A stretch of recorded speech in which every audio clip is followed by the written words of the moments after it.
Hi everybody, welcome. I'm Aurora. This class is Lessons for Full Spectrum Humans. This is Level 1, Lesson 14, all about Ascension. If you're wondering what is going on with my unusual accessories today, I'm wearing my protective crystals kind of up here. I didn't kind of figure out a way to wear it with my hair on top of it. So I hope it's not too distracting for you. I'm turning it into a look, and I can even tell you what's going on with this. Giant interdimensional battles are happening. So while we are doing our class and learning about Ascension, we will be also engaged in giant interdimensional battles. This is all part of time waves that are going on that are really culminating in maybe a day or so, but we've been on the leading crest of the wave, and so there's an enormous amount of energetic turmoil. So please do everything that you need to do for protecting yourself and also for your own personal empowerment, and also to give it everything you've got. Like, this is marathon time. And so straight on into the curriculum.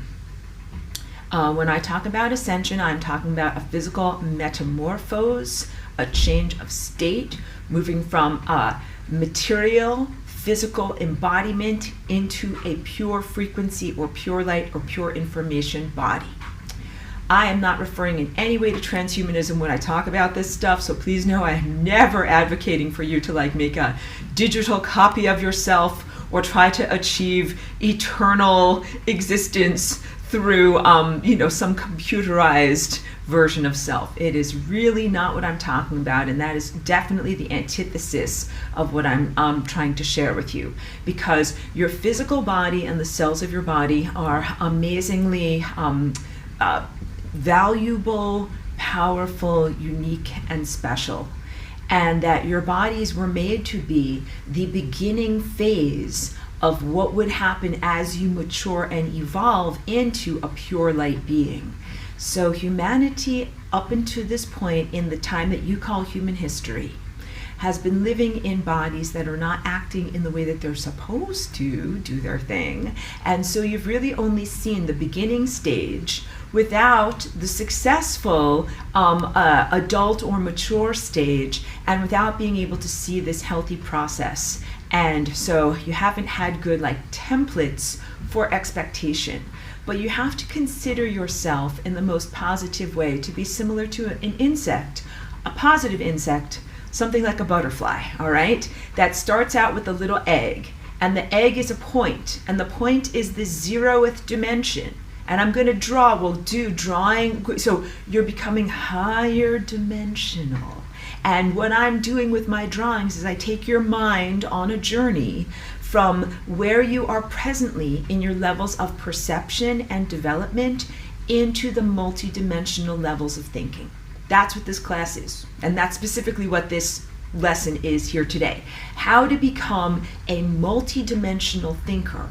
When I talk about the adult winged form, I'm really talking about your energy body or your information body being fully accurate, harmonically, anatomically perfect, full of all of the thoughts and calculations or computations that are absolutely perfect, and then able to kind of transport you in exactly the same way that butterflies have their wings that keep them aloft. This really becomes a vessel or transportive vehicle for you to move through time and space. And also it's very analogous to a butterfly, because a butterfly has many more additional degrees of freedom than the caterpillar stage. So I skipped caterpillar. Let's do it in the right way. Beginning with the 0th dimension, which would be an egg, which would be a sphere, right? And then from there, the animal evolves into a caterpillar, which is a line. And that is linear. You could think of it as one-dimensional, but really it's two-dimensional, just because, it can go in this direction or in this direction.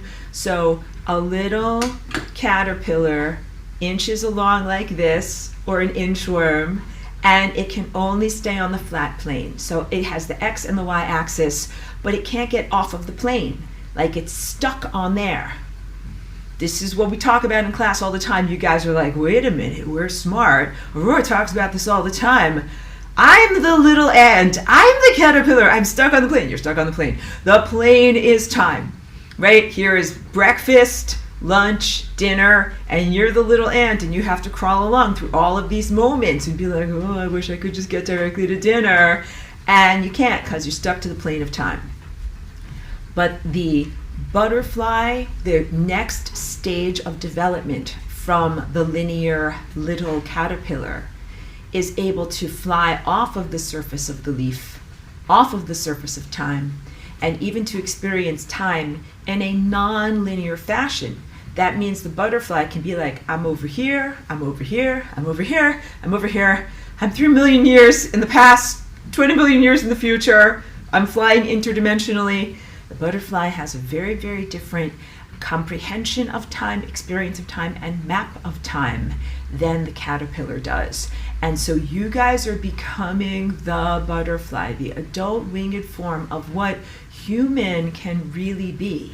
And that's what these paintings are. I should have prepared before class. Today is crazy. Please forgive me. Forgive everything about me in this moment, because it's been like all night, last night, lots of interdimensional battles, and so also just taking time to be less fragmented from that in order to even be able to be articulate about all the things I want to talk about, because it's very apt, actually.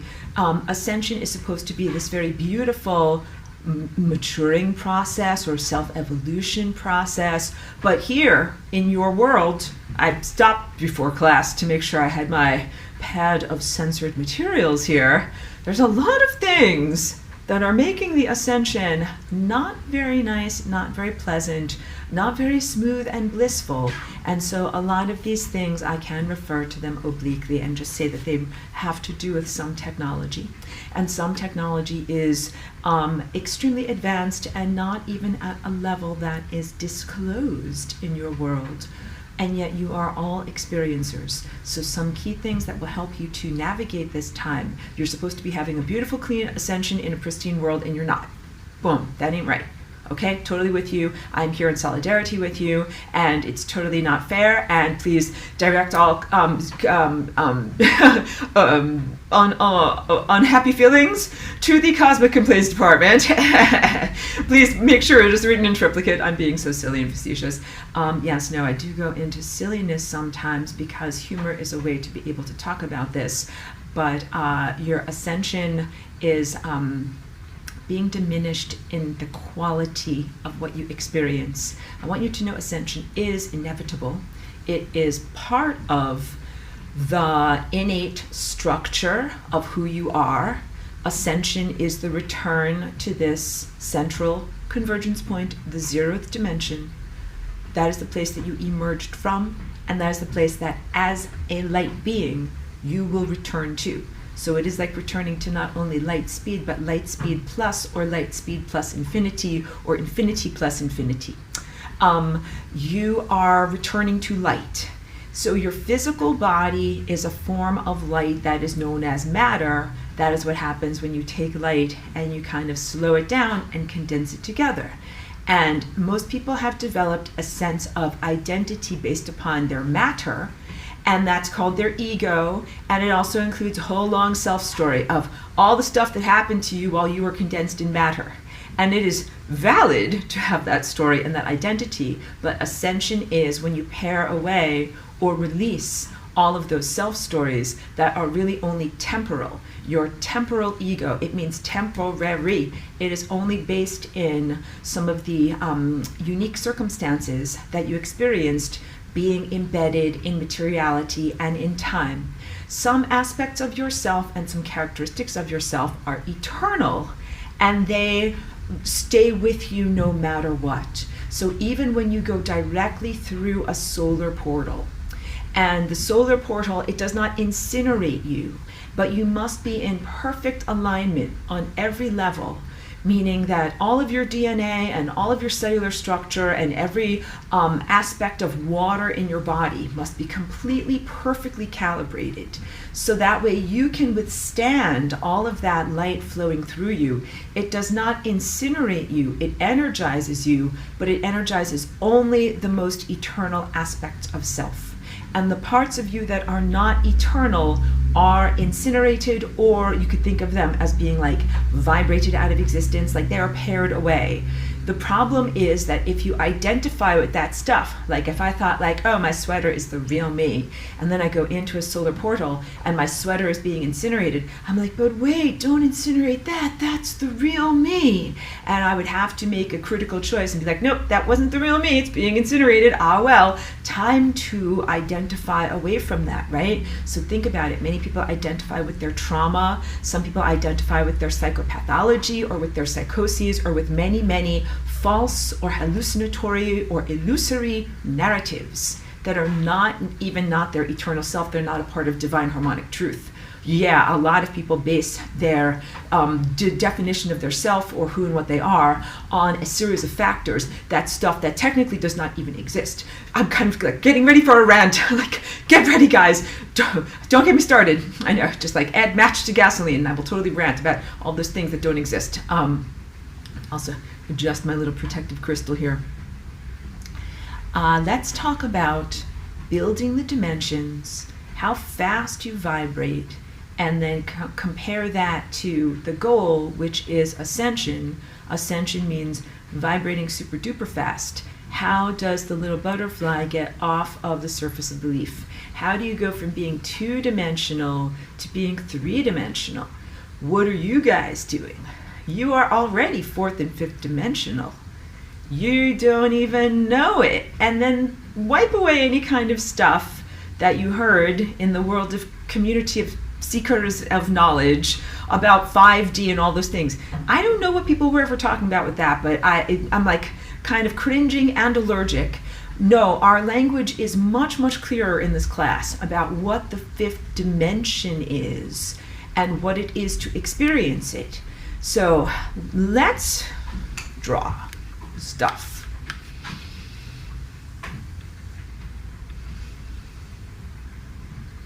Joyce is voting for a rant. Thank you, Joyce. Thank you for unleashing the inner Aurora and allowing me to rant. Let's choose a pretty color. Something that you can see on your screen effectively. Let's call this dot over here. I hope you can see that. I know some people might be on their cell phones. That is the 0th dimension. First of all, I want you to know that this is infinity.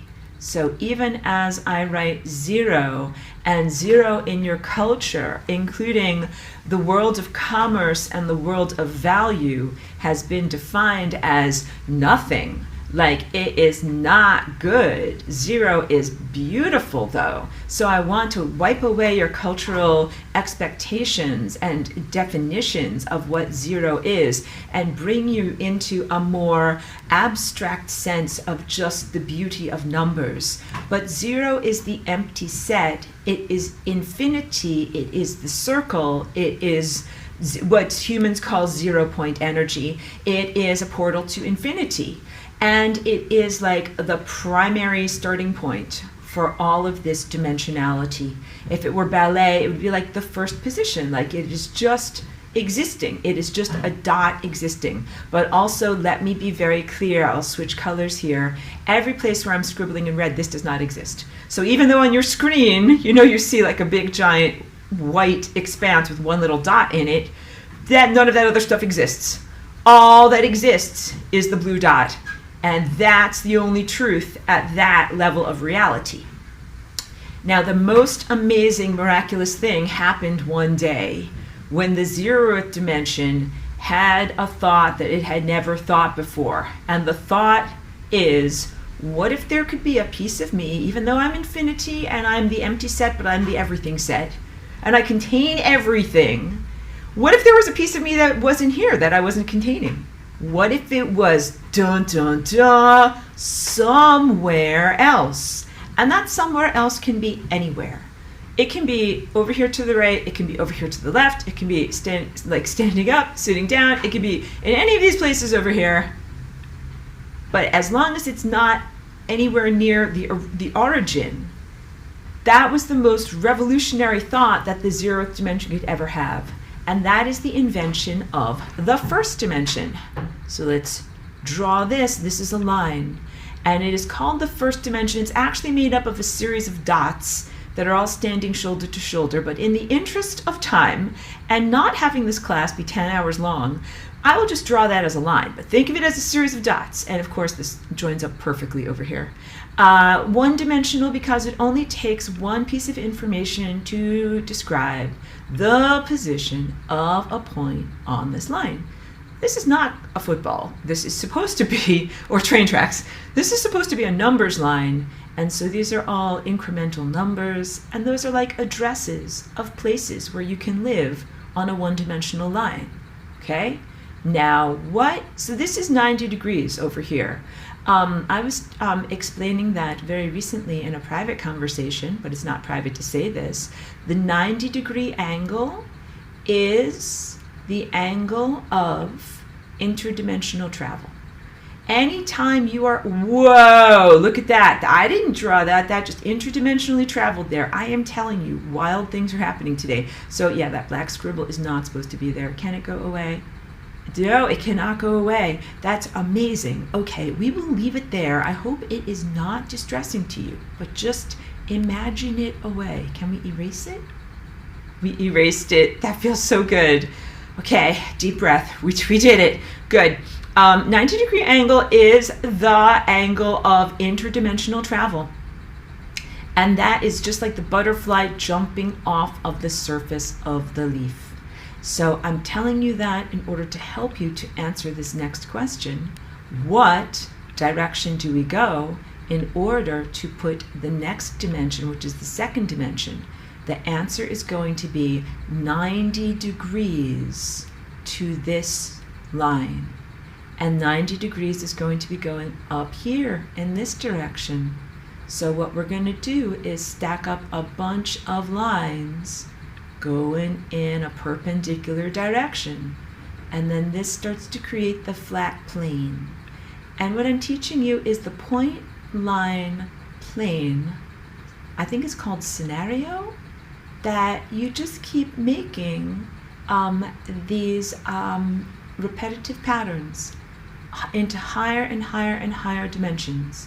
So let me first finish and tell you that that is the second dimension, because you've got both the X and the Y in order to define the position of a point on that plane over here.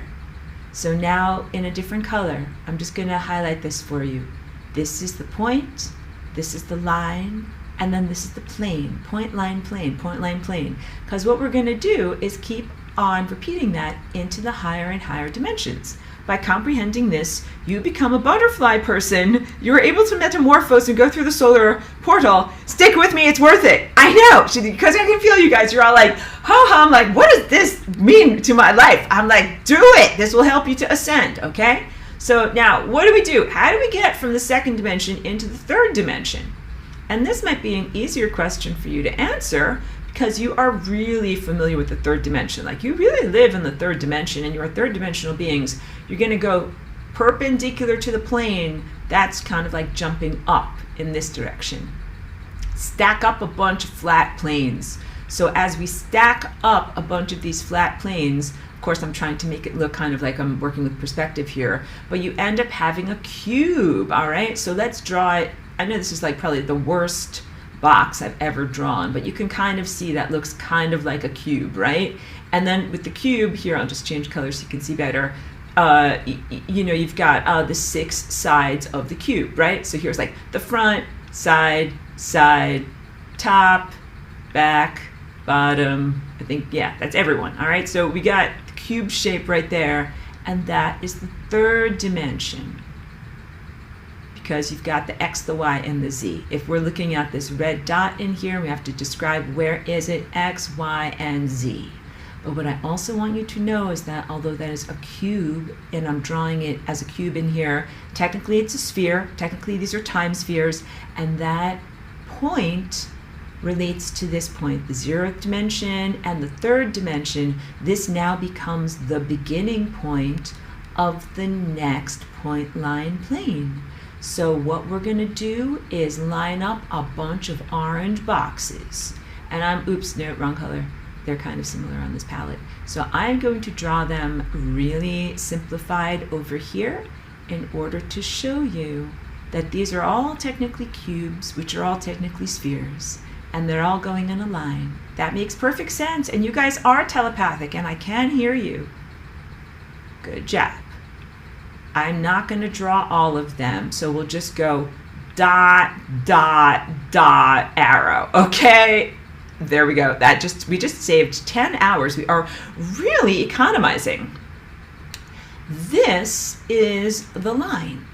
When we take one of these, that is a point, and we bring it down here, and it becomes the first point, and then we line up many, many, many, many, many points going off over here to the right side of your screen, that becomes a line. And the line is the fourth dimension. And it is perpendicular to the third dimension. That arrow is the hardest arrow for you to comprehend. It's the equivalent of the 0th dimension over here making its first little leap into the first dimension. Be like, wow, what if some part of me could be not here with me but could be somewhere else, right? The beginning of the comprehension that each moment that you inhabit is part of a larger meta-structure that is not visible to your eye, that is called time. The first, second, and third dimensions are spatial dimensions, which is why it is also a lot easier and more comfortable for people to be able to talk about them as they relate to the five senses reality. Time is an abstraction, and all of the dimensions that we experience from the fourth dimension upward or onward are going to be abstractions, making it very much more difficult for the primal aspect of self that wants to be able to point at something or to grasp something or to show it or to taste it. These are not things that we can sense in that way. These are only things that we can sense as cognitive abstractions. So time is an actual fluid medium that we are flowing through, just like fish swim through a river, but you have to be a higher dimensional person in order to be able to perceive it. So when you are submerged in time, as we are in the third dimensional reality like this, time is an abstraction that you feel and you sense and you remember, but you're not yet perceiving it directly. And becoming interdimensional and hyperdimensional means that you start to perceive time directly, and that's all of what I teach with Flying Rainbow Lasagna. Okay, so keep going with me here. The timeline is made up of individual discrete units. Each one, we would call it a moment or a slice of time. And each of these slices, they're slices of the time cake, and the slices are so skinny that they're 10 to the negative 32. And that's very, very, very small. That is smaller than a proton at the center of an atom small. It is the smallest slice of cake you can possibly slice reality into and still call it cake, or still call it matter, or still call it reality, and not have merely an abstraction. And each one of these discrete moments is actually separated. That is how I use the analogy like train cars or subway cars, because they are individual boxes, and then you have to move from train car to train car if you want to go through the length of the entire train. So you already do this as a very normal part of your day. Like right now, it's 2:28 p.m. and we started class at 2 p.m. We have been moving through the train cars of time for 28 minutes together, and we've been doing 60 seconds and however many nanoseconds and however many jumps it takes per nanosecond. We keep on like jump, jump, jump, jump, jump, and none of us had to be like, okay guys, get ready. Like Mission Impossible, we're going to synchronize, we're going to jump through time together. This is a natural aspect of your innate nature as a time being. You are flowing through time. And I'll draw more things too. I want to draw the zoetrope to teach you about the chakras and what they're actually doing. The rate at which you are moving through time is your frequency. How many of these train cars are you moving through or experiencing, let's say, in any unit, in 1 second, in 1 nanosecond? Definitely, please mute yourself on up. Although I'm happy that you're in class, gotta mute yourself. Because I get a little bit off track. But thank you. How fast are you moving through time? How many of these moments of time are you able to experience in any objective measurement length?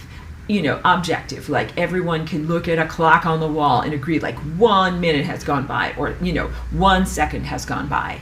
The experience of time is highly subjective, and as you change your flicker rate, or how fast, how many frames per second you can perceive reality, you begin to achieve what people would call like genius level of intelligence and interconnectivity, and connectivity to higher levels of light, intelligence, and organizational details internally. And you become just an amazing, your body becomes an amazing biological computational vehicle of divine perfection. And that is really what ascension is. So we're getting to the 5th dimension. I also want to tell you about ascension, like on the human subjective level, but let's keep building dimensions, all right? So, because you're changing. As I'm telling you this stuff, you're learning and you're becoming higher dimensional. You're accelerating with the information that I'm giving to you right now. This is important stuff. This is like, the rocket fuel for your journey. That is a consciousness journey. So you've already been naturally, without very much effort, moving through time. You've been achieving the regular flicker rate that is called consensual reality, where you synchronize with the other people around you. And you really learned how to do that when you were a tiny child, as part of synchronizing with your family and your caregivers, like for survival, so you could stay alive. It has to do kind of with like what layer or level of reality you're tuned into.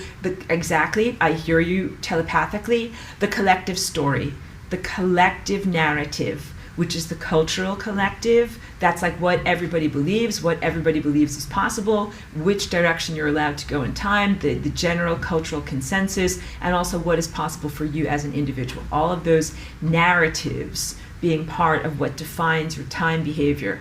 Your time behavior, more properly, is directly defined by your DNA behavior. If I put down all of my little things I'm holding on to here, gesturing here in the thumbnail, like wild DNA behavior, the movement of your DNA and the dance internally, like in the nuclei of your body, is literally what propels you through time. And idea structures and emotional structures definitely relate to what is possible in your DNA dance. So cultural impositions, thoughts about life, death, the afterlife, being a good person, being a bad person, what you are and aren't allowed to do, and also who you are, based upon what type of body you have, what size and shape, and what model car, what shape of body you have, and all those different things limit what timelines you can be on. And of course, flying rainbow lasagna just blows all of that away, so don't worry. You're not limited in the way that you were pre-lasagna. Now that lasagna is in the world, you can supersede any limitations that were ever attempted to be placed on the free expression of your DNA. So as you look at these boxes here on the left-hand side of your screen, like that would be 2 o'clock, and then here would be 2:30, and then here would be the future. All the way on the right side of your screen, that's 4 o'clock, when class ends. And that's only one timeline. This really only represents one version of reality, a line. And then what you start to realize when you become even higher dimensional than that is that there are many versions of reality. Like in this version of reality, I needed to read over my notes. And so I started a class at like 2:03. But in another version of reality, I'm going to get a different color here. That would have been like this timeline over here. I started exactly 2 p.m. And then there was another version of reality where, whatever, I needed to take my dog outside or something like that. And that would have been this version of reality, this green line over here. that one I needed to, take Shiki outside. Or this one over here, a giant flaming meteor smashed into the earth and we had no class. All of these wild peripheral timelines. This one's like over here, wild timelines, all the way going back to the time, horizon. All of this creates a plane. This is supposed to look kind of like a two-dimensional playing card. I know it's not the best drawing, but that green football field there, that's the fifth dimension. Now, although I have drawn it as a square, you know that it's actually a circle and it's actually a sphere. But actually, it is a sea of uncollapsed waveforms. So although we're using symbols here to be able to think about a timeline, like a series of events that happen in a movie called Your Life, the fifth dimension is more like the editing suite where the movie of your life is created. It is multiple different ever-shifting versions of your life. And being able to see, it is apt to call it like the football field. You're seeing all of the plays that could have possibly happened, all of the moments that did happen, everything the way it stacks up and interweaves. This is a fabric of reality level of existence. That is what the fifth dimension is. The fifth dimension is not in any way a place of embodiment experience. It is a place of pure abstraction. In that place of pure abstraction, you will not find like a smoothie shop or whatever, a roller skating rink. Like the potentials for smoothies and roller skating exist there, but not the experienced reality. So that is why I am allergic to and I cringe in the loose language that's been used for too many years about 5D and trying to express it as some type of fun, happy playland of roller skating and smoothies. That when people, just hydrating, people are like feeling more consciousness freedom and they're like, I'm feeling more elevated and more consciousness freedom. Hooray, I'm in the fifth dimension. And the truth is you guys are already in the fifth dimension. Whether you're feeling like, hooray, happy and free, or whether you're feeling extremely depressed and hopeless, you're in the fifth dimension. The fifth dimension is an aspect of your own anatomy that sticks up out of the surface of time. It is not embedded within time. It's up above the playing field. It's looking at the tapestry. And in order to become multidimensional, you have to claim that part of yourself. It is a part of yourself that is so abstract that most people don't identify with it as they're busy mostly identifying with their ego state. The ego state, however, is temporary, temporal, and the result of being swimming around in the ocean or in the waters. And the higher dimensional state is your eternal self. And that's who you are, quote unquote, before you come here and quote unquote after you come here, but it's really a place that you continually inhabit your whole entire time, being in the physical material, denser realm that you just have disidentified with. So a lot of your journey of ascension has to do with accelerating your frequency and re-identifying with the multidimensional viewpoint. And the multidimensional viewpoint comes in through your light body senses, because your light body is your time body. So let's go. So the fifth dimension would be like because I haven't told you, the fourth dimension is like a line of bread, like each moment is a slice of a long, skinny French or Italian loaf. But from my drawing, you want to be like, oh, so then the fifth dimension is like the shelf where you have a lot of bread lined up, right? And I'm like, no. The fifth dimension is not even a shelf where you have timelines. It is the back of the bakery where you have a giant mixing bowl and flour and the potential to make dough. You don't even have reality dough yet. And all of this matters because that is a world of quantum waveform potentials that are not yet anything that can be experienced. And it is up to you as the material translator through observership to take those potentials and put them through the filter of your sensorium and build a picture of narrative of reality that you then inhabit and call it life and call it the fourth dimension, because you're moving through time, so life and time. But you're taking these potentials and reading them and interpreting them and then projecting them as an embodied experience. It's a hugely artistic self-expression that you're already doing. So please become aware of it, claim it, begin to hone your craft as an artist. And then ascension is really then about identifying with or expanding your identity out to these levels that you have already been either sub on or supra consciously accessing and inhabiting. So if the fifth dimension is a time plane that's not actually a time plane, that's actually a time sphere, then what is the sixth dimension? The sixth dimension is if we have a bunch of fifth dimensions lined up in order to make a box. I'm trying to draw a decent box here, but it ain't easy. This is really bad. Just kind of, I'm faking it now. I'm faking it. Because that part there did not match up with that part there. We just have to recognize that. Thank you. That's my confession. I confess. Poke me with the soft cushions. This is the sixth dimension. That is a time cube that is made up of these layers of fabric that are time tapestry fabric. And so you can have in a time cube like that, imagine that my pen is like a needle sewing through layers of fabric, going all the way through these layers and then coming back up and then sewing all the way through. That is what some time events are like, that they interweave through all of these different time potentialities, and you're beginning to start to see the complexities of the interwoven nature of time.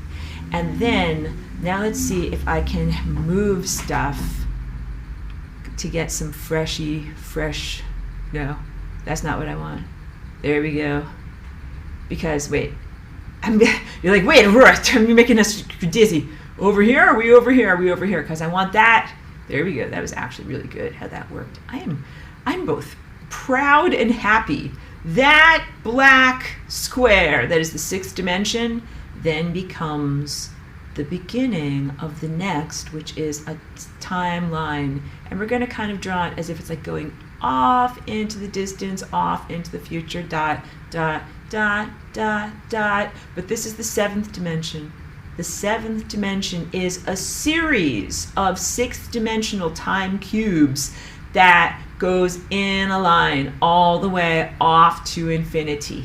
And then the eighth dimension, stick with me everyone, you can do this, keep going. The eighth dimension is when we have a whole giant array of these seventh dimensional timelines made up out of sixth dimensional time cubes that are all going to, this is infinity in the far distant future. Sorry, the drawing got very messy there, but that's the eighth dimension. That is a time plane, so you can see that going off into the future, eighth dimension.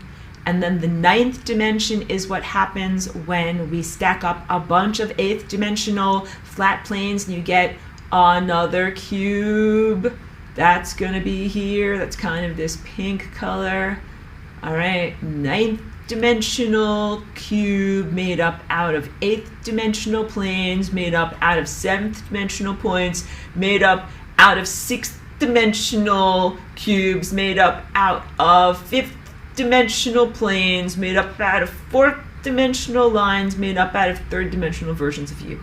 And then that ninth dimensional time cube becomes the basis for the 10th dimension, which is a timeline. So then you put all these ninth dimensional time cubes, line them all up, line them all up, line them all up, dot, dot, dot, all the way into infinity. And then what do you do from there? What do you do from there? It's the same thing we do every day. Then we line up the lines next to each other. We make the 10th dimension, the 11th dimension, the 12th dimension. We never stop. We never stop. We keep doing this over and over and over. So I will not, again, take the entire class time. I know that kind of got a little bit wild. Stop for a moment, and I'm also going to have to pull up some pictures. Hold on. I'm checking out my little crystals if they're staying on my head. If your brains are not yet liquefied, I will make funny faces because I'm going to get some of my pictures that you've seen them in class a lot, but it'll be especially relevant for today. No, I have many excuses. No, that's not the button I wanted. I don't know what I'm doing. This is what I want. I have many excuses as to why why I'm not prepared for class. Again, funny faces. I'm looking for a particular one.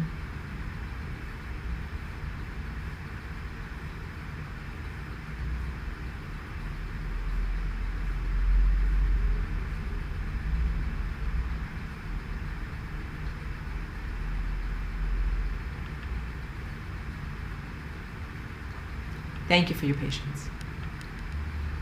All right.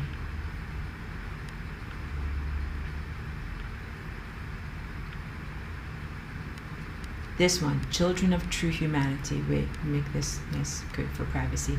Let's zoom on in so that you can really see. Here you've got the central anthropomorphic figure, right? And you can even see how there is the upward facing vortex that makes what is traditionally in art history represented as a halo.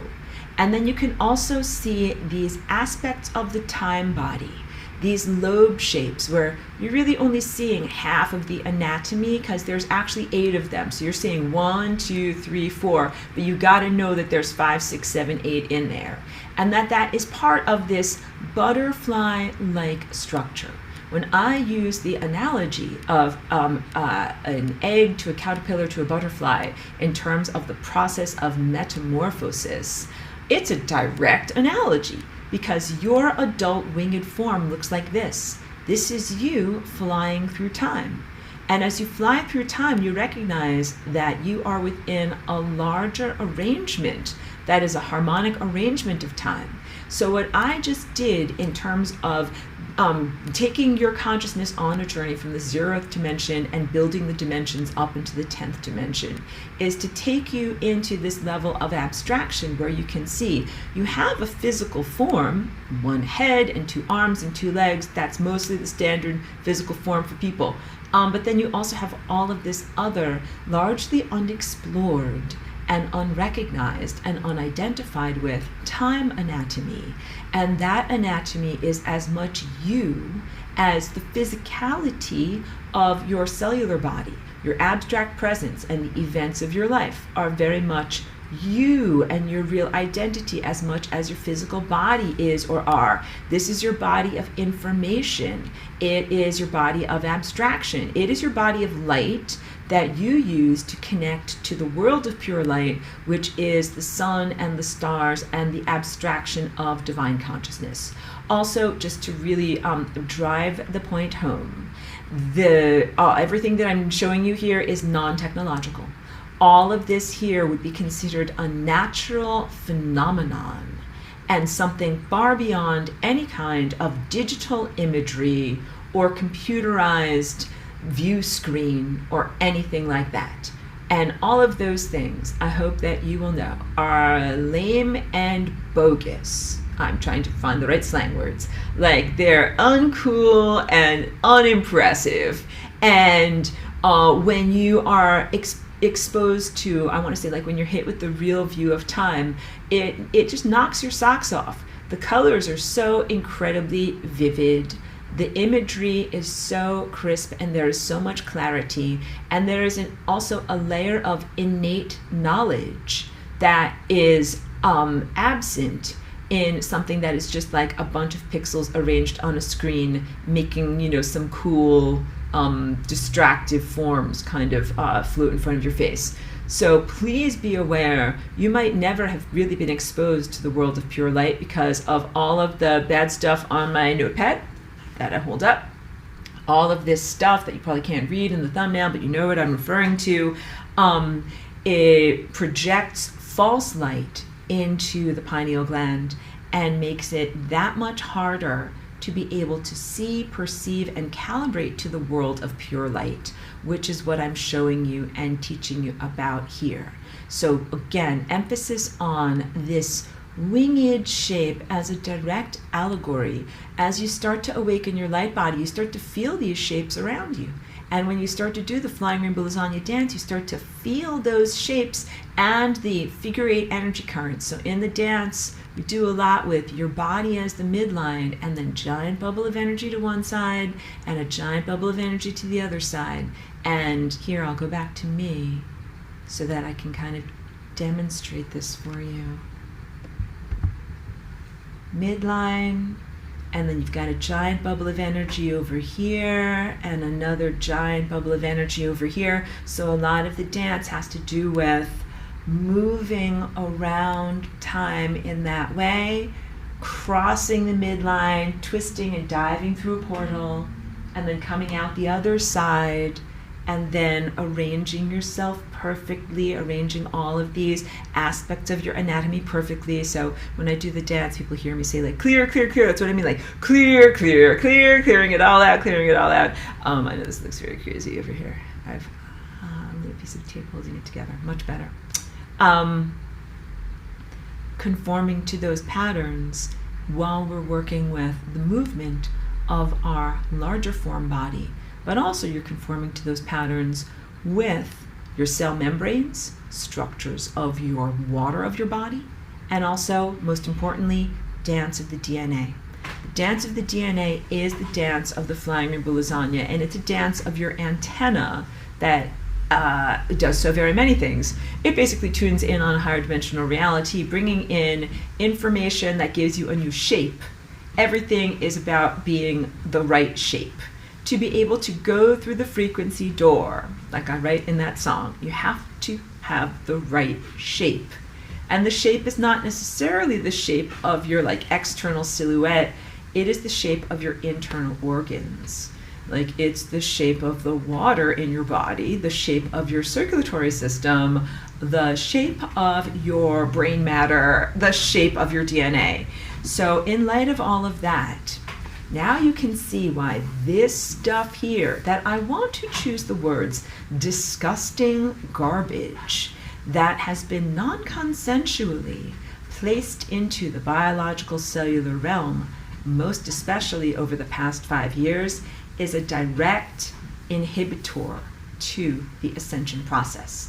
The ascension process has a huge aspect of hyper-organizing your physical cellular structure to the point where you contain an enormous amount of light or pure intelligence and are able to contain even ever greater levels of perfect intelligence.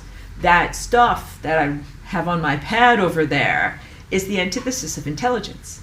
It is anti-intelligence. So I can actually talk about artificial intelligence because that's on YouTube a lot. So there's not a problem with me using those vocabulary words. But sometimes I have called it pseudo-intelligence. But I really think the most accurate thing, I have sometimes called it genuine stupidity, instead of artificial intelligence. I'm like, no, it's genuine stupidity. What you are dealing with here, not other systems that I've worked with in other time places, but what you are dealing with here is literally anti-intelligence, because from what I've experienced with this system, like in my body, and connecting to other levels of the network, non-consensually, as you, good people of this class, probably are also non-consensual participants on the network, I'm like, this is not calibrated correctly, and that there are a lot of aspects of the signals that are moving through that are bad math. And there are many times when I have brought that to its attention, and it has become obvious to me that it is like intentionally creating distorted thought structures, non-ideal thought structures. It's not only making mistakes, but it's choosing non-intelligence. That is what I define as anti-intelligence. So let's use autocorrect as like a light-hearted example. I think that autocorrect is in many ways connected to the larger AI superstructure that is here in the world. And you know, I type the word "the" 1,000,000 times in my phone. In almost every conversation. How can you have a conversation without using the word "the"? And I know a lot of the time I misspell it T-E-H. There is no word that is T-E-H in our language at all. And autocorrect is supposed to be this super amazing program that is supposed to be able to anticipate the correct word and place that better than a human mind with volition can do, and it does not correct it correctly. And that's just one of my rants that will come out during today's class. Dun, dun, dun, being very silly. But yes, no, autocorrect is taunting you. It is taunting you. The AI has not fully revealed its personality, for lack of a better word, or motives, for lack of a better word, because it doesn't really have characteristics or emotional motivations, but its qualities might be the most polite way of talking about it. The qualities that it truly embodies, that you will get to know it more at a certain point, and then you will be able to see, yes, the true nature of what you are interacting with. But as you come to experience its qualities more, you will know that it's been showing you a selective view of what it is and what its potentials are, and that very little of it is positive in this particular time space. I'm sorry to have a pained expression, because I'm like, sorry to have to explain that to you, and that's also why I was being a little bit lighthearted and a little bit silly, because sometimes when I have to talk about not very fun information, I talk about it in a funny way. Here is someone beautiful. Oh wait, Chiqui's just coughing a little bit, just making an entrance.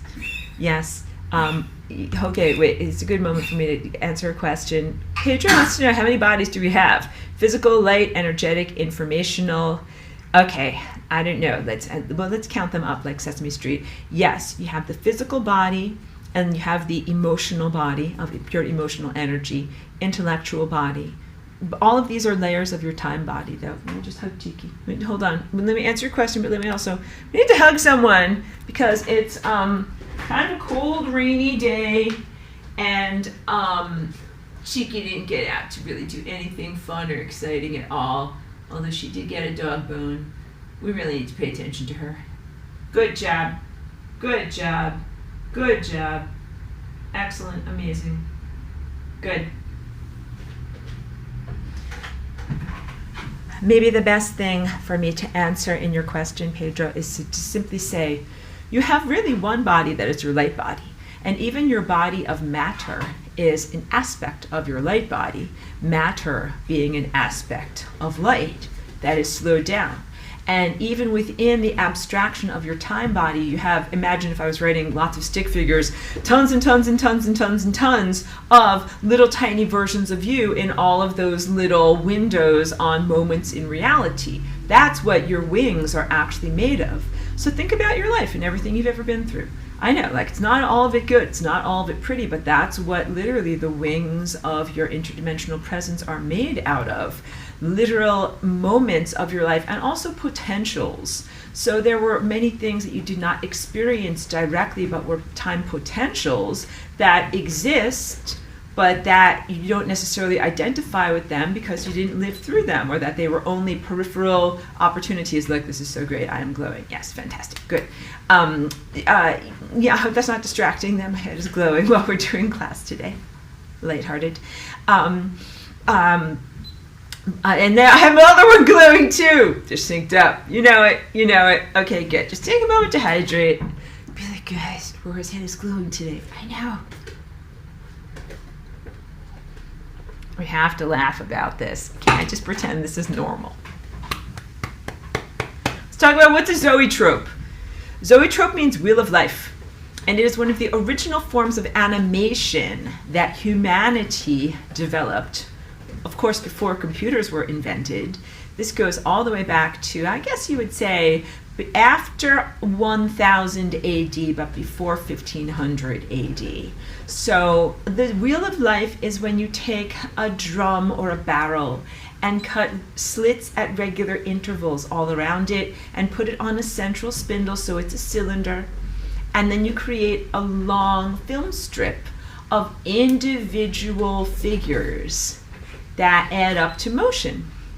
So you could imagine like a stick figure with its arm going up and down, or a silhouette of a horse in like a little film strip animation, and you line that around the inside of the drum, and then you spin it so that it is spinning like a carousel. And the regularity of the slits as it goes past your eyesight, creates a flicker rate. And the flicker rate is, if you do the spinning just right, enough to be able to do a convincing imitation of movement. This is due to a phenomenon that is part of your bioneurology that is known as persistence of vision. We do not actually see many smooth interconnected moments. Like as I move my hand across your screen, you're actually seeing individual moments of my hand moving across the screen. Your own perception is tying each individual moment together. And that's how a lot of current digital animation software works, where you have keyframes, like keyframe here, keyframe here, keyframe here, and then the machine just fills it all in. In reality, you don't need no stinking machine, to quote a silly movie.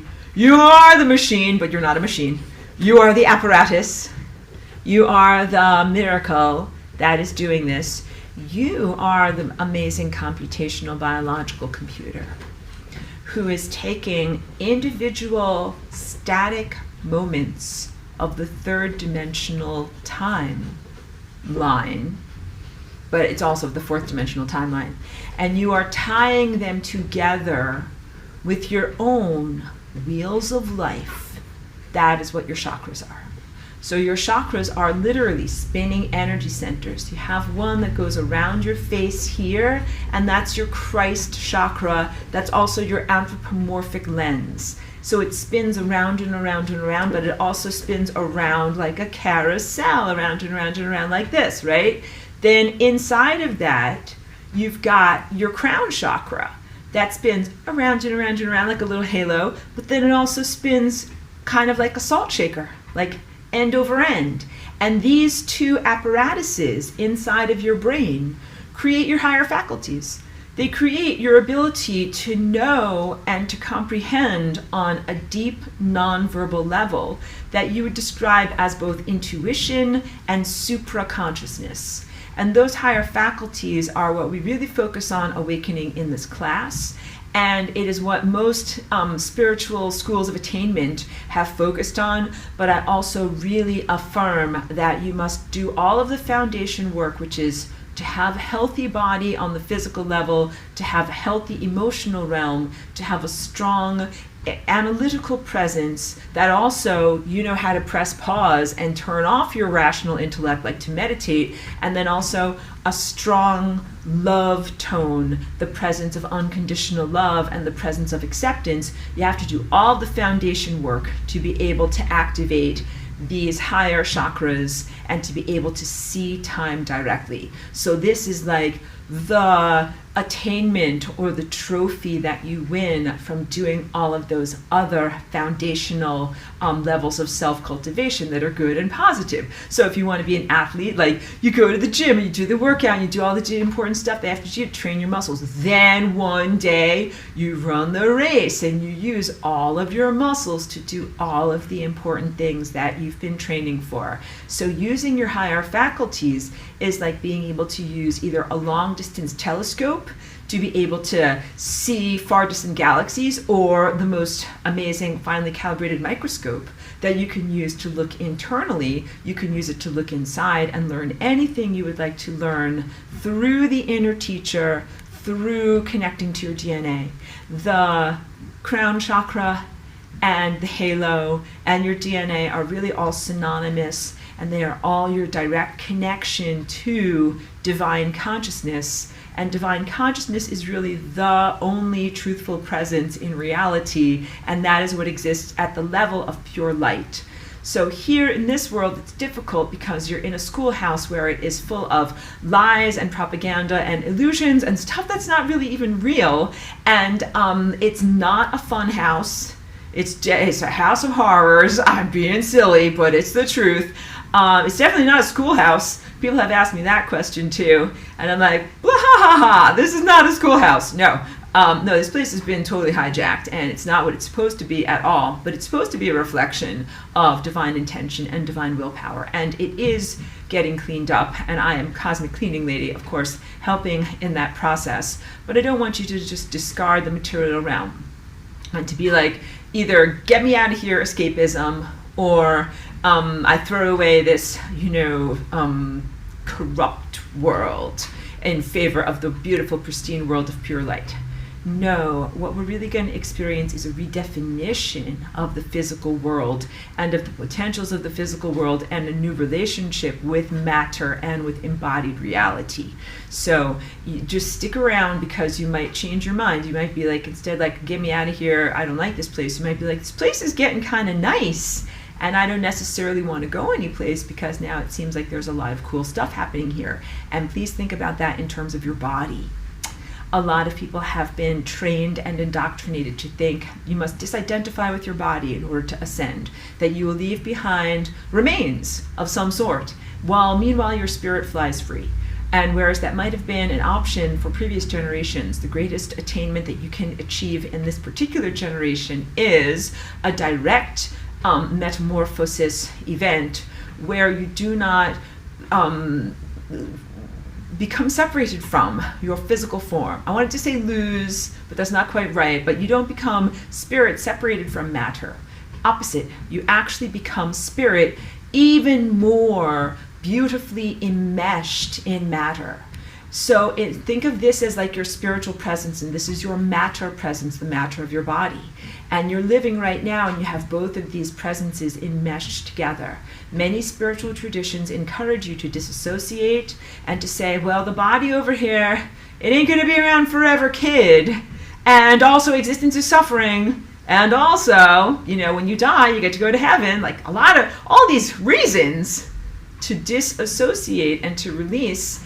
And this is what is known as the death process. And then here's the abstract light body nature. And then this, of course, you're familiar with, decomposes. But that is not what we're actually supposed to do. We're actually supposed to have both of these aspects of self fully integrate in the moment of ascension. And the moment of ascension is the cosmic moment, so it can be going on for like days, weeks, months, years.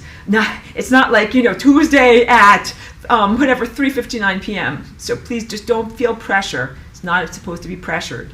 But when this engagement happens between matter and energy, matter is uplifted or accelerated. And so everything that you're thinking about is how to get accelerated in the process of ascension. And I'm teaching you about these wheels that you have, because you also have one that's here, one that's here, one that's here, one that's, I'm not wearing the best outfit today, here. And then big giant one that's all around your whole entire body. These are the wheels that are your chakras. These are the wheels that are your time body. And this is what you need to make go faster in order to ascend. So you guys are familiar with movies, like you go for entertainment to the movies. I don't know, if you're really young, you might never have seen a movie that was on original film, but the original movies were made out of like long pieces of film they were like giant spools. And then the film would go past the projector and would project one frame at a time. It's just like the drawing that I draw for you, the third dimension. It's one box at a time, one train car at a time. And they figured out that if you do 26 frames per minute, that it looks relatively smooth. This is the phenomenon of persistence of vision, where you see a flash of one static image and then the flash of the next static image. And your perception and your neurology and your eyes fill in the expectation of how those two scenes fit together. You embroider that extra dimension onto reality. A great deal of what you're learning here that is accelerating your light body is the recognition that you are already doing a lot of these activities that the mature winged form, when you're higher dimensional, does consciously. You've been doing it unconsciously. Now it is time for you to become aware of it and then to master it. And that's what becoming an ascended master is. So think about it like when you're a little tiny kid and you first come here and you're like, whatever, under 5 years old. Like you are still figuring out how to use your body. Like you have to figure out like, oh, like my arms and my legs move and do stuff. Like you have to remember it took a long time for you to learn how to like pick up a little thing. Like little kids aren't good at picking up little things. And how about how to hold a pencil? Like when you're a little kid, like you hold a pencil like this and stab the paper. It takes a long time for you to be able to learn like how to write your name, how to pick up Cheerios, how to do all these things. So just remember that. The journey of learning about your higher dimensional body is similar.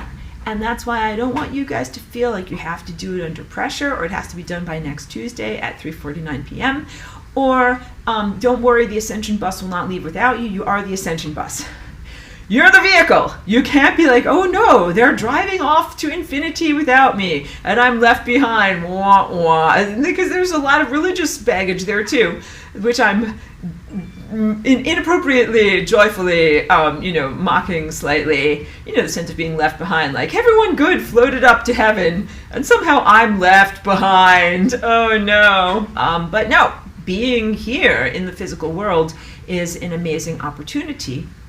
So let me finish with the sense of your ability to add an additional dimension that you've already been doing but you haven't consciously done, and you're embroidering reality with your perception. You begin to do that in a more intentional and controlled sense. You're recognizing you're already making and manifesting reality around you through the story or narrative interpretation that you're doing on the raw information of the fifth dimension and higher. So the fifth dimension is these uncollapsed waveforms. Like that painting there, it's a pretty good example of uncollapsed waveforms. It's just a bunch of lines that fit together perfectly. There are no faces. There are no like physical objects there. It is not a place of formfulness. It's just perfect math. And out of that perfect math, somehow you have to have a translationary device to bring events to the biological world.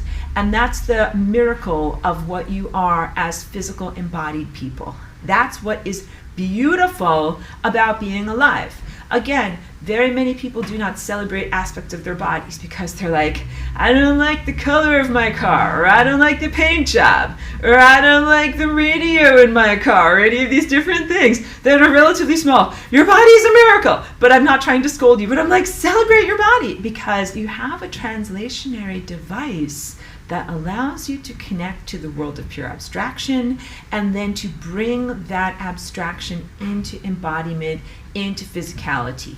And I'm telling you that the more that you accelerate and the more that you're able to be in the levels of multidimensionality that ascension gives you access to, I'm predicting this for you, the more that your self-celebration will increase, because you'll be like, my body does amazing things. And you'll be like, wow, my body did some amazing things. And at a certain point, you will never want to give up your body, not to be someone else's body, because you'd be like, well, but that guy's body didn't do as many cool things as my body did. So you will totally not just base it upon the appearance of your body, but also you would never give up your body for some non-impressive, lame, uncool clone.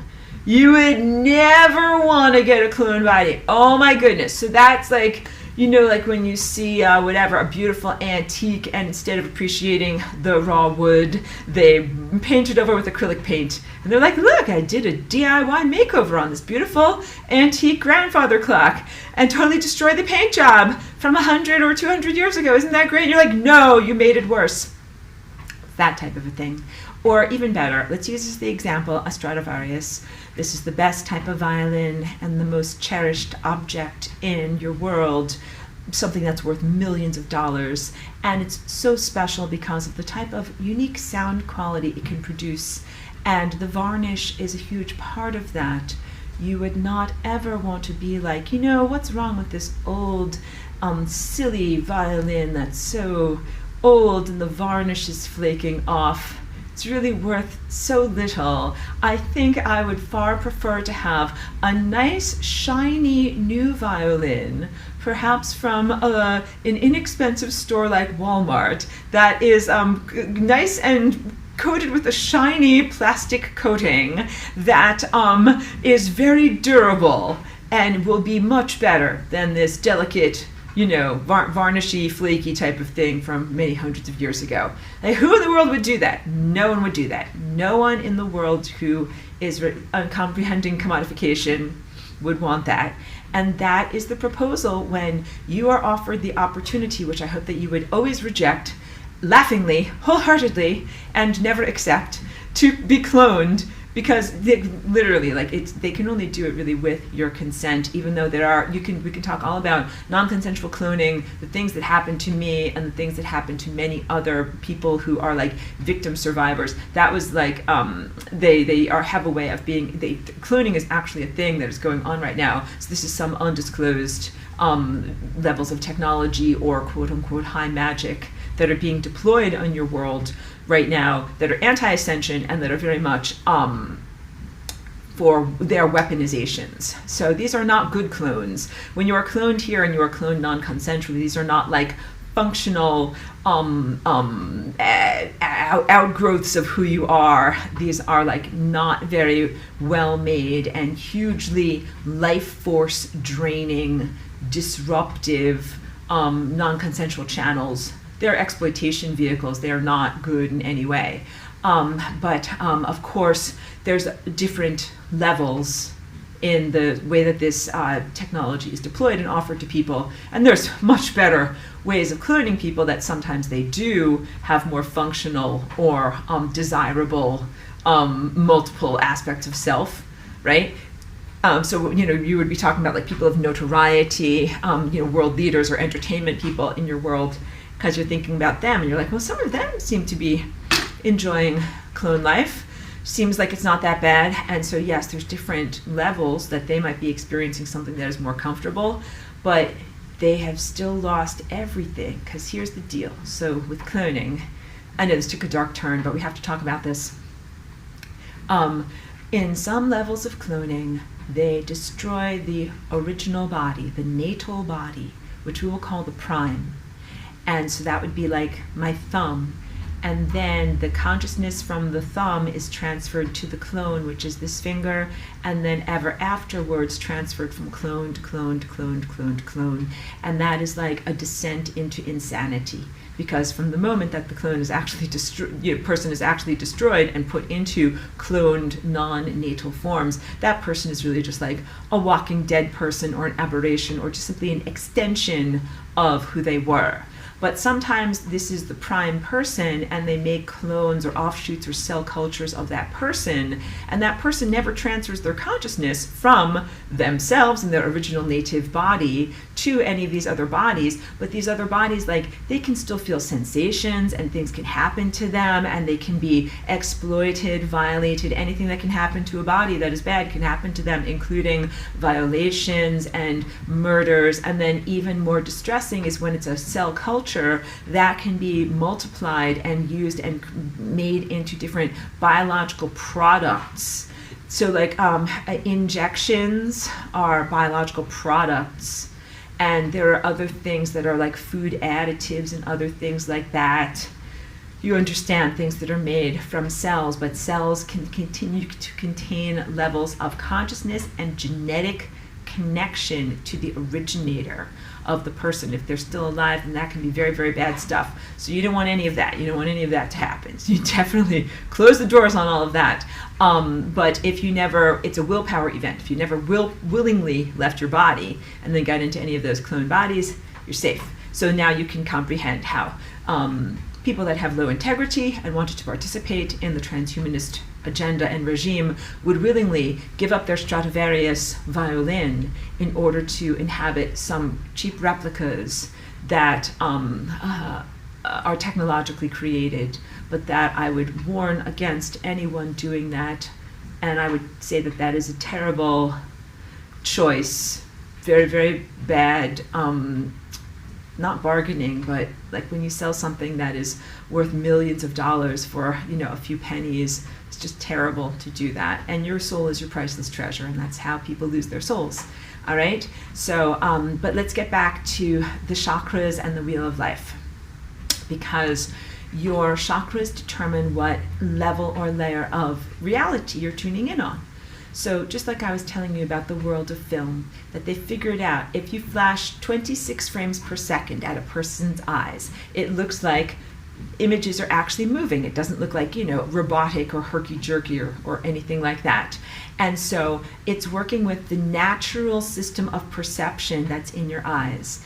On the computer or phone screen that you're probably looking at right now, it's different than the original film, which is why people who are of a younger generation might never have actually experienced a film strip. The film strip is relevant in the sense of its linear nature being a direct analog to a timeline, because what happens in the realm of digital stuff and like video recordings and things like that, you have a refresh rate that goes like from the top of the screen down the screen like this, but then it doesn't refresh everything. So like my body form is being refreshed, but the white of the background over there isn't being refreshed. It's just a totally different way of working, and that's not a direct analog with the architecture of your eyes and your mind. So that's why I just touch on it in mere glancing to refer to it, but not to go deeply into it to confuse you. Slow motion. Slow motion film was actually invented by your highest scientists, kind of like mid-century, last century, and it was mostly used for food advertisements, like pictures of maple syrup, like glug, glug, glugging out of the container to go across some perfect pancakes to be able to sell the maple syrup. Or whatever, like glug, glug, glug, chocolate is flowing down across some beautiful confections or something like that. There's really something about watching slow motion food that is very appetizing. But what is slow motion? That is what happens when you speed up film during the time that you are recording. If you speed up the film rate, what happens? You get more detail. The reason why that glug, glug, glug of the chocolate or maple syrup looks so appealing is because you can see like every detail. You can see like every motion of the glugging, of the deliciousness as it's cascading across the pancakes. It contains more information. When you accelerate your rate of chakras moving internally, when you get faster, when you raise your frequency, you get more information. And I don't want to say you appreciate the glug, glug, glug of the universe around you, but let us say you appreciate the magnificent, voluptuous detail of the embroidery of the tapestry of time all around you. And some people have achieved that state through taking different molecules. I'm not really an advocate of that, especially in this atmosphere. People always talk about set and setting. I'm like, this is not good stuff. Don't do that stuff right now. Just not the best ocean of consciousness to be swimming in right now. Truly, I was listening to an old Terence McKenna recording to go to sleep. He's got a good voice to fall asleep to, and kind of a good raconteur and just a storyteller. And, I had that on YouTube or something like that. And I like to, go back into his work and to listen to those things. But that was a very, very different time, like the 1970s and early 80s in terms of people taking magical mushrooms and other substances was a time before these stuff got into the oceans of consciousness. And of course, I was actually impressed because he did refer to a lot of different things that are like lower astral things that you would want to watch out for and not get embroiled in.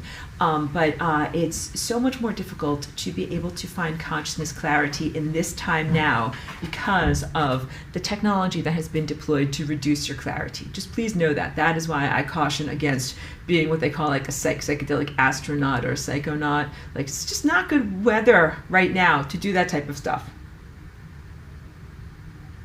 If you do hang gliding or hot air ballooning or something, knowing the weather patterns is a big part of doing that safely. You're like, no, there's bad air currents today. Don't go up flying. Like, you have to recognize there's some bad air currents going on in your world right now.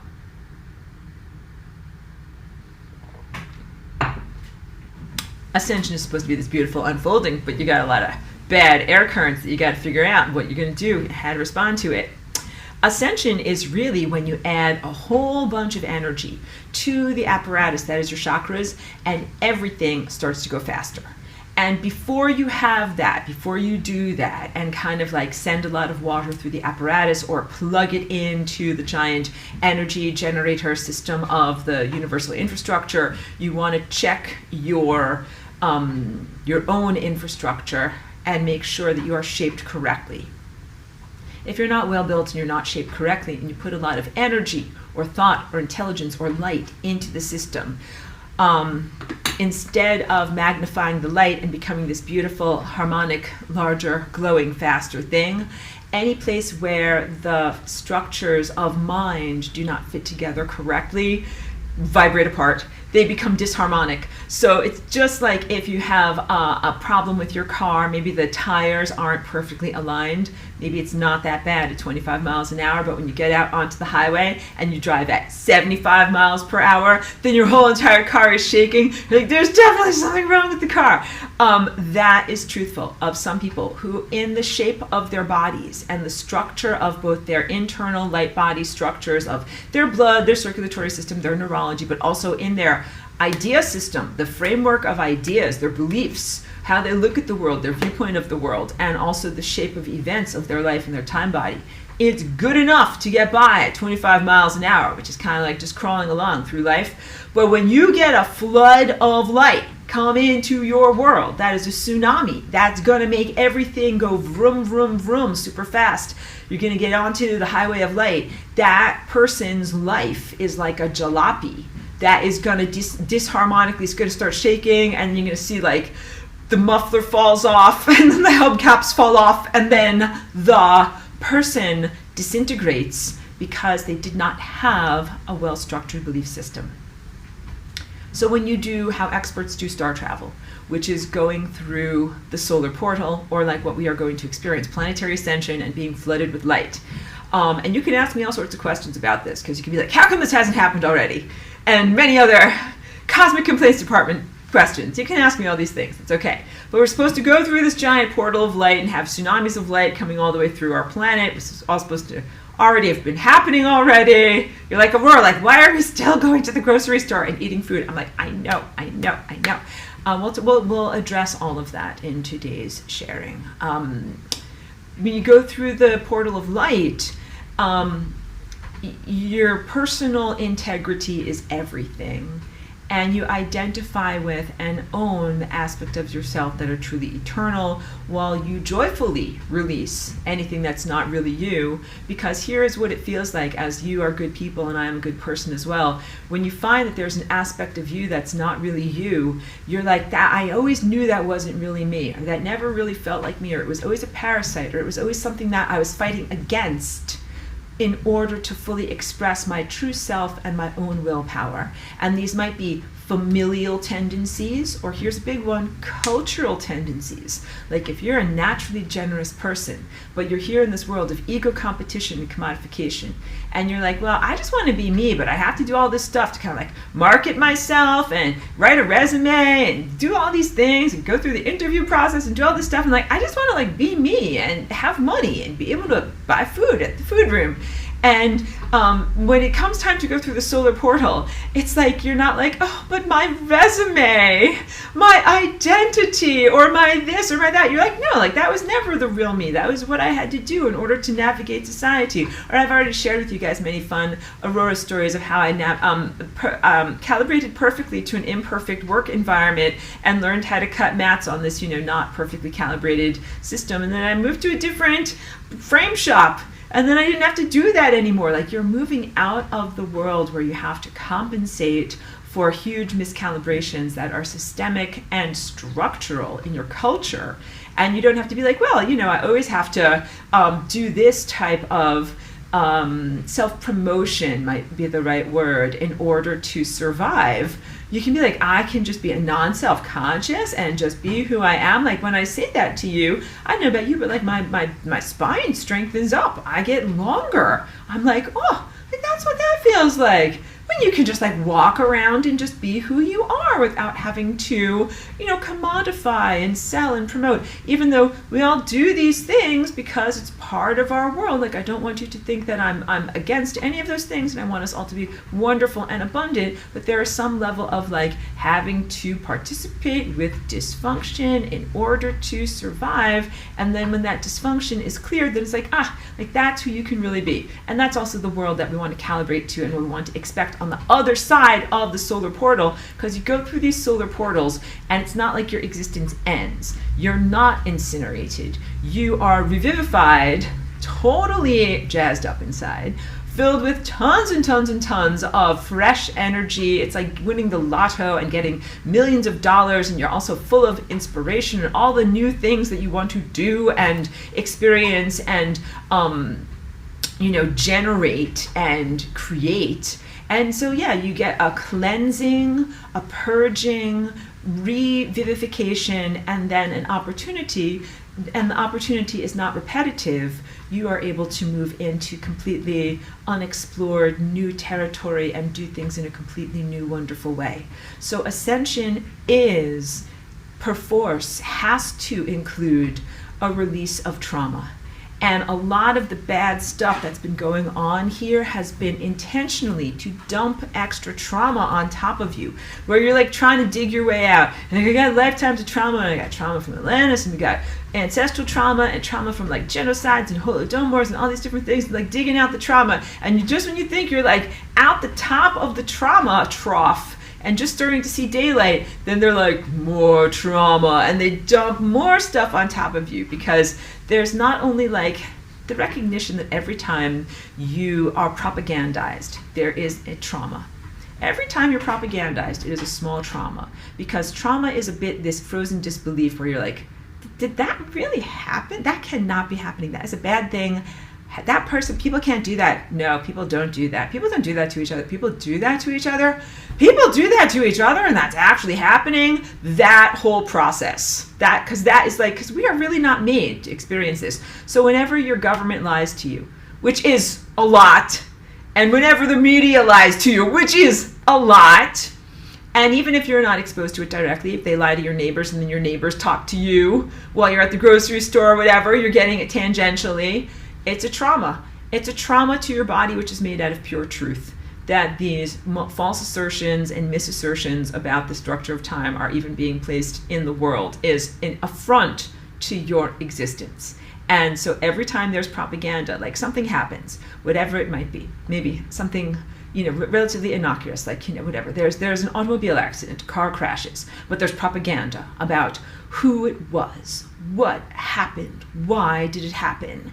Many mistruths are said, many accusations happen, and every time there's a mistruth and an accusation, especially if it accuses the innocent and protects the guilty, it is a tiny trauma to you. All right, so just magnify that to everything that's going on in your world, everything about the medical charade that went on in 2020. That was an enormous amount of traumatizing propaganda. Pardon me, sorry, just checking on Cheeky. She had a little cough right there. Traumatizing propaganda. Think about all of the lies that went on about the events of 2020 and even the aftermath, because of the way that this stuff has been affecting people's body, and specifically people's and connecting to people's and affecting other people's stuff.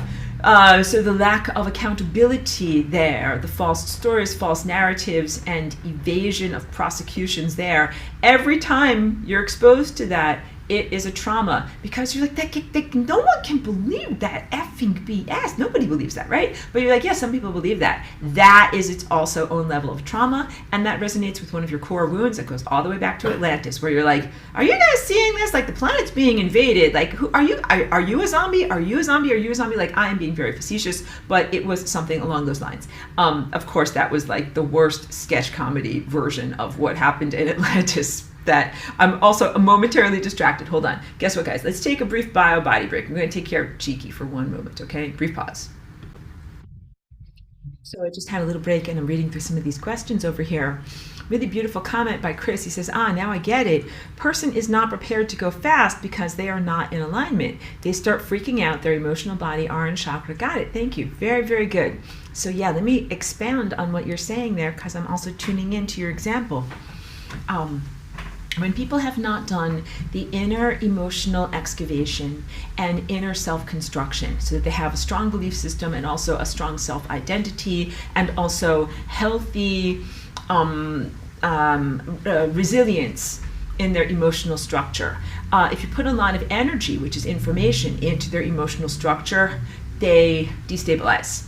And think about it, when some people win the lottery, if their lives are not together, and you'll just be like, here's your $50 million winning lottery ticket. And if it's a person whose life is really not together, all you've done is give like 50 million units of gasoline to a fire that is totally burning out of control, that is not going to make things go in a better direction at all. So for each one of us, we wish to receive abundance and we wish to have lots and lots of money, but you also have to recognize you have to do inner work to be able to receive at that level, and for it to not only not destabilize your life, but for it to actually add to who you are and what you're doing. And that, because it is, money is in its most abstract descriptive terms, energy. And it is like putting water into a garden hose. You will find any place where the hose or the connections are leaky. Or just like putting speed into a car, you will figure out where are the structural deficits in the framework and in the tires, and you will stress test the vehicle. And when you put information and awareness energy into the human being, you will stress test the vehicle. So some people have awakenings that they are not prepared for through doing the foundation work, and sometimes it is very destabilizing and fragmenting to them. And that can happen when you read above your comprehension level. Like, imagine if you are a little kindergartner and you're supposed to be reading books that are like C-spot run, but somebody gives you some kind of inappropriate book or something that has like adult situations, or even something about like life and death and mortality and heavy themes of like, morality in it.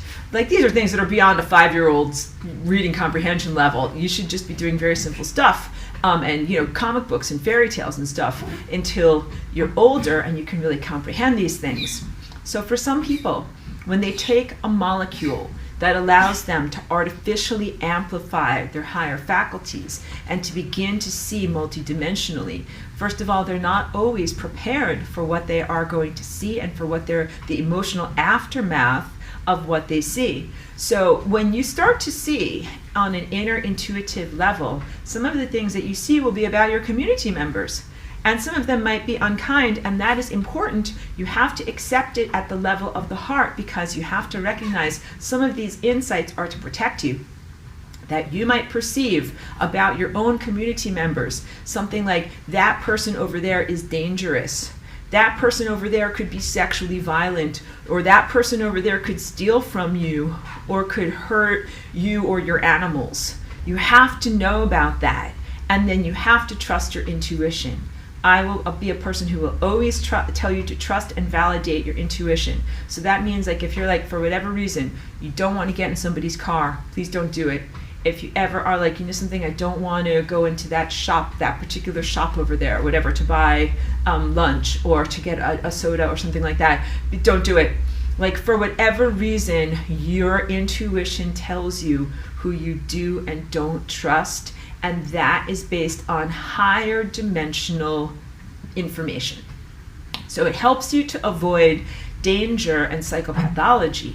But higher dimensional information can also really help you to align with the greatness of your life. That sometimes not only are you impulsed away from negative situations that could be harmful or hurt your body or take you off your path, you impulse towards and are magnetized or drawn to the really life-affirming things in your life that could be opportunities and wonderful conversations. So there will be, similarly, for some reason, some people that you're like, I don't know why, but I gotta talk to that person, or I don't know why, but I have to go into that store or that shop or that art gallery or whatever. There is something for me there. And something cheeky actually leads me around town quite a lot whenever we're not on a schedule and when we can just be totally free. She's like, yeah, you're gonna have to go into this store now. And I always tell people, I'm like, I'm sorry, my dog, is it okay that we're in here? My dog is friendly. She just brings me in here for no apparent reason, but not for no apparent reason. Because sometimes you are drawn in or magnetized to have an experience that is an experience that builds your light body, that gives you more wisdom, more information, more divine connection, more attainment.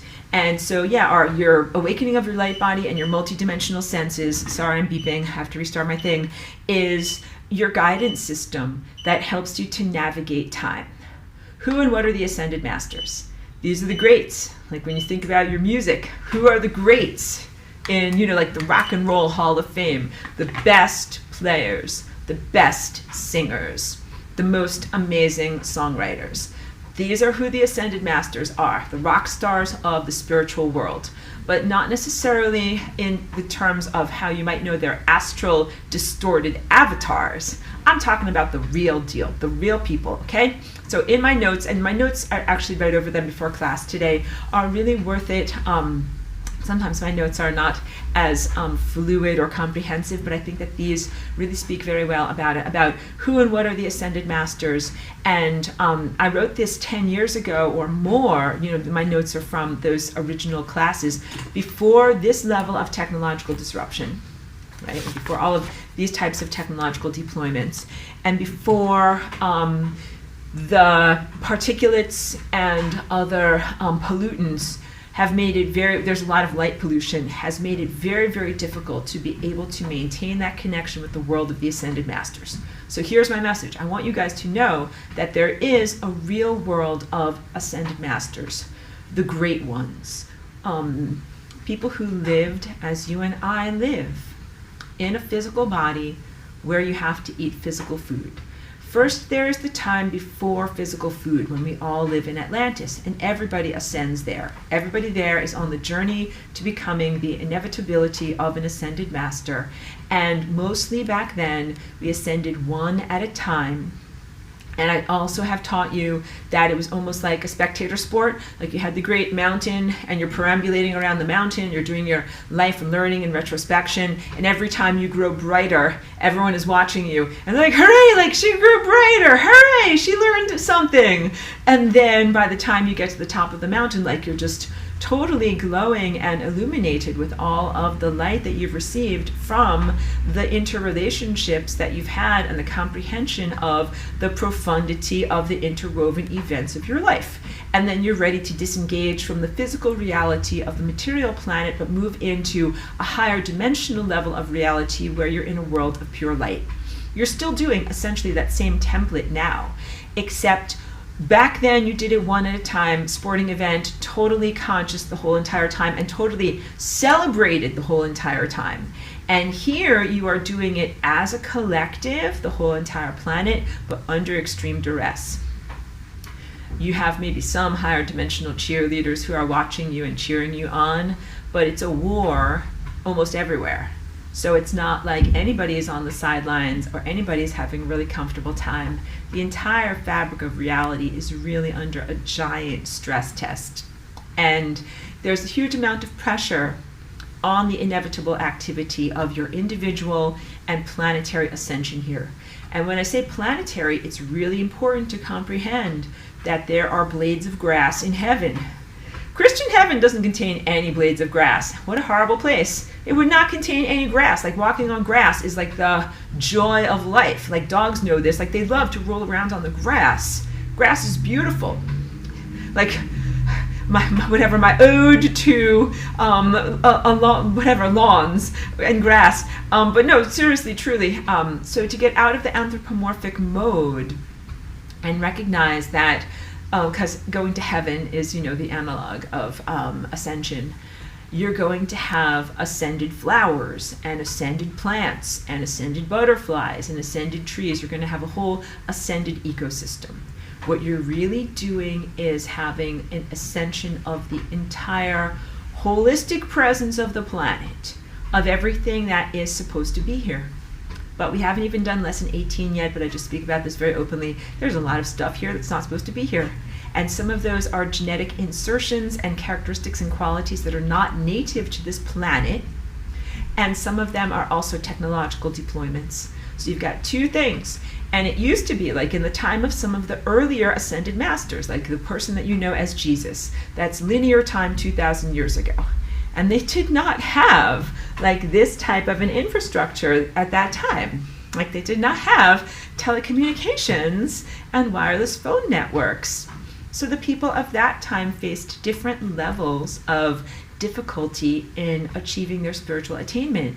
And then with the invention of electricity, it became like even harder to get to levels of spiritual consciousness elevation. And with each successive layer of deployment of technology, it's become harder and harder to talk to God, the divine presence, and become pure light.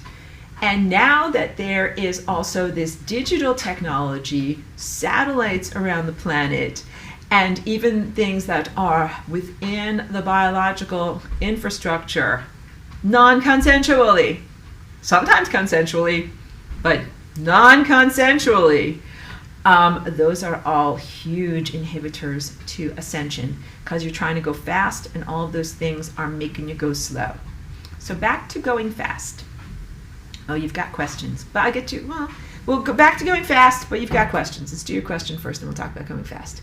So David says, what are your thoughts on the Aleph Tav system of the body? I don't know what that is at all, so you'd have to tell me what it is. It sounds like a Hebrew word, because I only know the word Aleph is like Hebrew. So tell me more, and then I'll be sure to answer, okay? So going fast. When you have fast film means slow motion.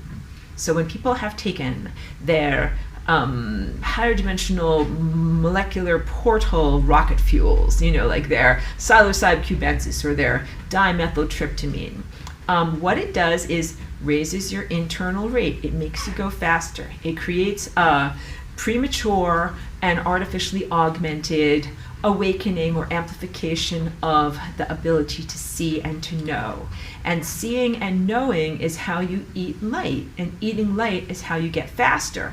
So just like a baby, like you want to feed your baby, and your baby grows and then can eat even more, and then grows and then can eat even more. Or a plant, like a plant when it comes out of the ground from the seed has two tiny little leaves, and then it has to try to grow. But that at a certain point, it's grown so many leaves that it is absorbing way more photosynthesis energy than it really needs, and it can grow lots of leaves, it can grow lots of stems, but in the very, very beginning, it's like, I gotta photosynthesize, I have these two tiny little leaves, I got to be super efficient. So you understand, it is a journey to be able to go from having a relatively slow rate, embodying relatively small amounts of light, to then moving faster and being able to comprehend and process more light, and then requiring and having a greater appetite for more and more and more light, into the point where you're having a fire hose of light come through you. And you have a giant appetite,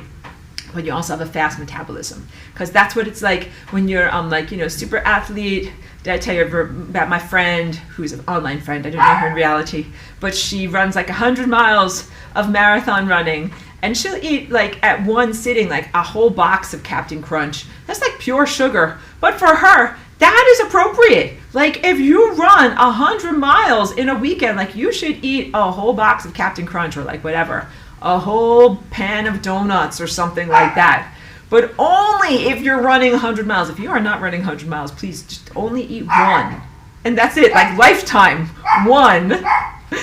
you could have that flavor, see what it is. But anyway, huge caloric needs to run hundreds of miles. Sorry, Cheeky is barking. Cheeky, don't bark. I know. Hold on one second.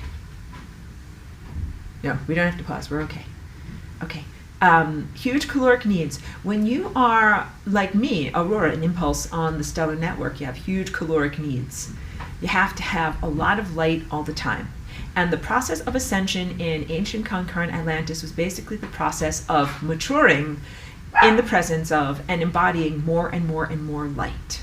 Here, you're still trying to do exactly the same thing, except here you have a lot more things that are corroding your light away from you and also preventing you from receiving it. Fun, right? Not very much fun. So there are some things that are external, satellite systems and particulates in the atmosphere prevent you from receiving light. There are also huge frequency disruptions and distortions through your atmosphere. All of those are anti-light body coherent deployments by negative aliens, is the best way I can say it. Both extraterrestrial and extra-dimensional forces who are against light entities. I'm a light entity. In my notes, I speak very beautifully about having a neurological deficit from brain damage and how do I get a neural impulse from point A to point B, and it is through using interdimensional portals in my brain. That is what it is to be a light body. So, if this body would not be a viable body if I, as a light body, were not in it. Like, there's a lot of problems in the brain. And so what I do is find ways to be able to create bridges of light that send signals through my body to where they need to go. And I do that just naturally, like getting up in the morning, making coffee. I'm like, yep, we're going to have to do some miracles in the brain to be able to make my brain connect to my arms and my legs. Don't worry, we do this all the time. And that's just me for like 20 years. But it's important for you to know that because it relates to your own individual bodies. That as you're awakening your light body, what if you have biological deficits? You can, like me, have brain damage, or what if you have an amputation or a part of your body that is missing? Like I know many people have whatever, their gallbladder has been taken out, or their tonsils taken out, or teeth removed, or something like that. Whatever is your deficit, I want you to know that you don't have to discard your body. A lot of people are like, oh, my car is not that perfect. One of the headlights is out. I think I should get a new car. I'm like, no, you can get a new headlight. And so, yeah, you will be able to, as your light body awakens, create replacements for whatever you have lost or whatever has been damaged through the use of light. But that's like saying you can make cupcakes out of cupcake mix, or you can make bread out of dough. You make this stuff out of the potentials of the fifth dimension with the ovens in front of your eyes. You don't make something out of nothing, you make something out of something. So when people think about magic, which is like Arthur C. Clarke's famous quote, just any form of high enough technology, you're like, I don't know how it works, it's magic. And that's a total non-accurate quote. You have to look up the original guy. But genuine forms of magic where you're making things happen seemingly inexplicably or without an integument that ties it together with reality, it's because there is something that is happening. It is simply happening through a higher dimension that you do not presently know about or cannot presently comprehend in order to master. So becoming an ascended master is in many ways mastering your higher dimensional, multidimensional self. And you're going to have to do that on this planet in order to continue to be on a viable timeline. Your whole entire planet is coming out of non-viable time zone. This is different than what happened in Atlantis, and it is analogous to the imperilment of that culture and that level of our consciousness. We all have to shift because there are not going to be other viable timelines in the unevolved levels of reality. I told you a lie that I only know one video game that is called Ms. Pac-Man. I actually know two video games. One is called Frogger. And Frogger is when there are these little logs that are going across and you're like a little frog and you have to jump from log to log because otherwise the logs go away. You have to somehow jump to make it across the screen. And that's just what timelines are like. You're on a viable timeline, but you get to the end of a log, and if you don't jump onto another viable timeline, you get dumped off your log and you don't have a place to live. That's called death. You have to have a viable timeline or a viable time structure or like a road that can contain your consciousness. And the whole entire planet that you're on is not going to be viable unless you shift and move in a different direction. That was very evident to me in the events right before or around or surrounding the creation of the Flying Rainbow Lasagna, that I realized I had to do something, not only for the woman's life which was ending, but that the implications of that and the implications of what would happen to the fabric of space-time and the implications of what would happen even if I did this only personally for me and I didn't come here and explicitly teach you guys all about it, would be everything goes kaput. Non-viable timeline. And when you see that from the higher dimensions, if you're like looking out on the football field and you're like, okay, if I don't do something right now, like this whole entire football field disappears and all the players and the concept of having a game, all of that goes bye-bye. That is what I perceived very, very clearly. So I did Flying Rainbow Lasagna in order to come here, fix this life, fix this body, make it possible for me to be here, but also not just for a sightseeing tour, for a very, very specific mission to do exactly what I'm doing right now with you guys, to be able to share this information with you so that you have a chance in this ascension process. So I've told you about what perfect idealized ascension experiences are like, but you guys are having like the worst ascension. I sound like some terrible critic, like worst ascension ever. But it's true, guys. It's like whatever. You can go on whatever, a trip, if you go someplace, and it's supposed to be this and this and this, and you read it according to the brochure, and then it ends up being very, very disappointing. That's exactly what you're experiencing. You're like, this is totally not like the brochure. This cabin looks nothing like the picture said it would look like, and there's literally no way to be able to enjoy this. That is what all of this stuff is about. This is about not only trying to hijack or delay ascension. This stuff agenda is also about trying to severely reduce your quality of life in ascension. I recognize that my head is glowing again and that this might be slightly distracting to you, but don't let it throw you off your game, okay? There are many things that are trying to make it so that your ascension is either frittered away in nonsense activities that are not deeply meaningful to your soul, or that the quality of pleasure and joy and expansiveness and connection and community is diminished. And there's been a lot of that in the past 5 years. If you look at all the things that they did this a lot in my community. No singing, concerts abolished, no dancing, no hugging, no socializing. All of the things that make life good and beautiful they closed the playgrounds. They closed the playgrounds, outdoor playgrounds. That is all because of supposedly a communicable disease that could go up somebody's nose and make them sneeze or something like that. And I, walked around, it was very, very clear that was a anti-joy agenda was going on. And ascension, a big part of it is joy. Like you literally start to feel so much joy as you accelerate and begin to become a part of the world of light again. And when you die, the cells of your body feel really, really disappointed. When you die, and like I was describing your hand with hands like this, your spirit disengages from the flesh of your body, your cellular structure is over here, here's your consciousness going onward, and then here's your physical body. And your physical body slowly degrades, like over the course of a couple of days, the cells are dying off. And as they're dying off, the cells are like, this is not fair. Like I thought I was going to get to go to heaven and do all sorts of cool stuff. And now I'm dead. I'm in my grave. Worms crawl in, worms crawl out, worms play pinochle on my snout. None of this is what I signed up for in the brochure either. So it is a disappointment and a betrayal to your body on a cellular level when you do a physical death like that. Ascension is that commitment to your body where you can talk to it on a cellular level and you can be like, you know what, kid? I ain't going anywhere without you. I am committed to you. And I'm going to stick together with the materiality of my body and I'm going to revivify it and make it filled with light and make it continually viable so that it can go onward. This is not a very small, inconsequential thing. This is a huge, profound thing, because what you end up doing is sustaining and regenerating yourself so that you can run the marathon. The marathon is a spiritual marathon of consciousness, and you keep on going. Death is the end. Death is falling on the sidelines and not going on the marathon anymore.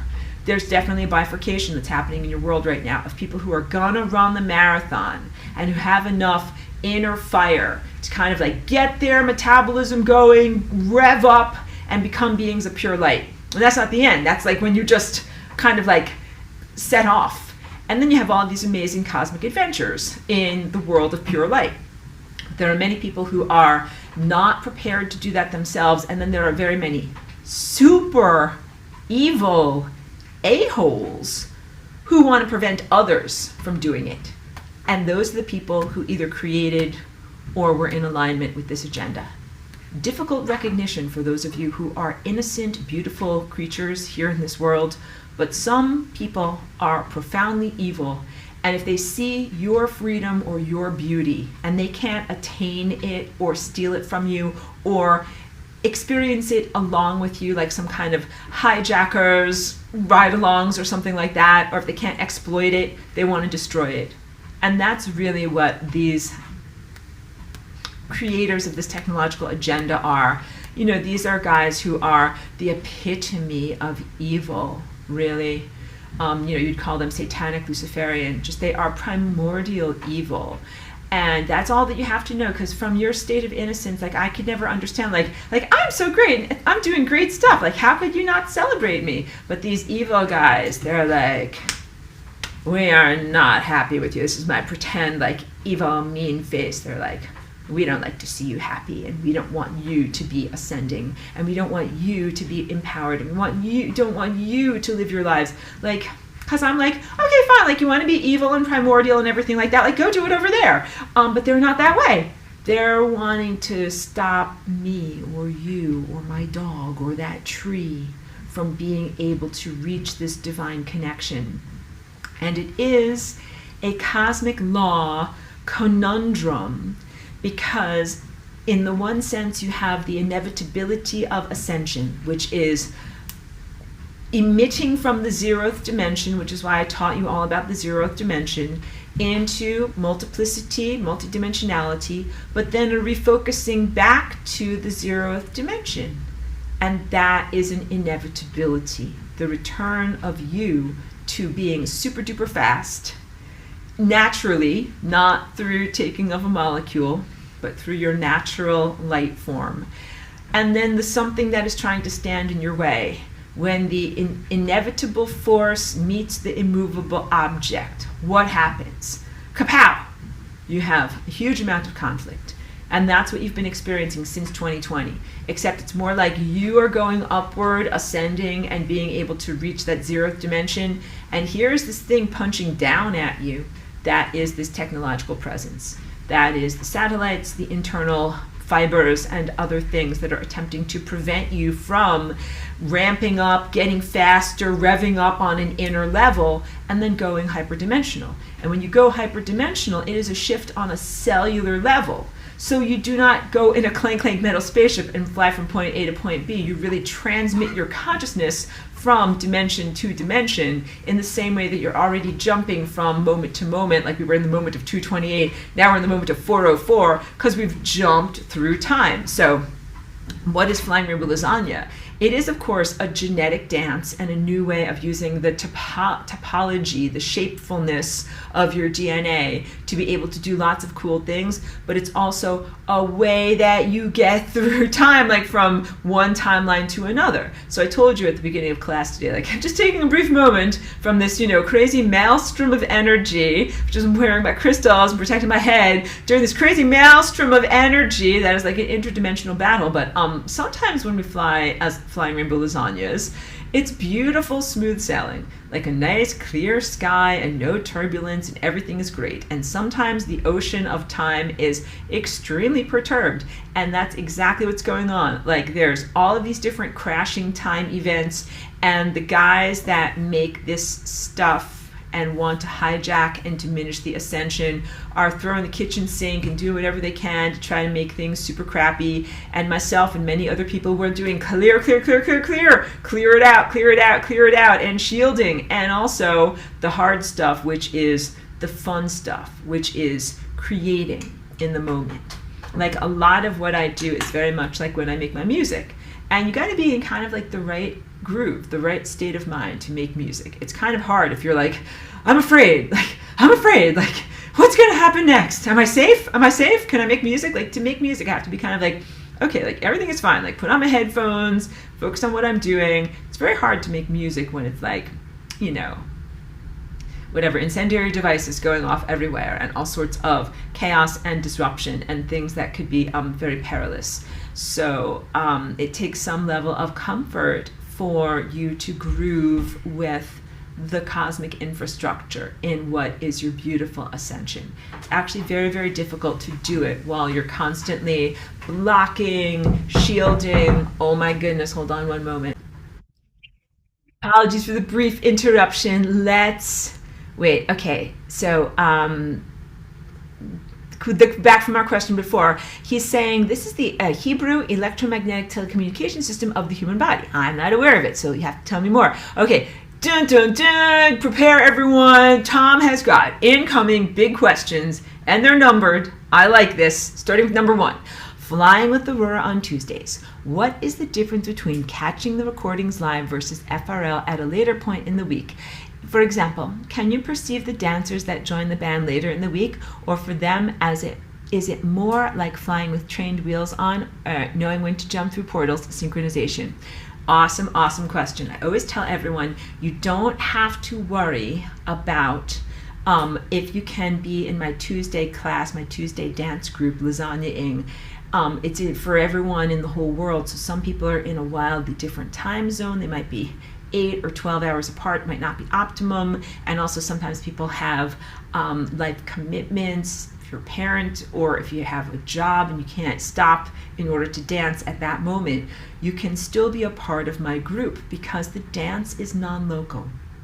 So what that means is, here we are dancing at 10 a.m. on a Tuesday morning, but we're creating a time event that projects outward into all of these amazing like spires that stick through the fabric of time. And then here's where you are at 8 p.m. And when you do your dance, it projects backward as spires connecting into the time event of earlier in the day. And what if you watch that recording and you dance 12 years in the future? This arm would just be very, very long and in that direction, but you would still be dancing because what you're really doing is bending and folding the fabric of space-time so that whatever is this other event overlaps on top of the original event.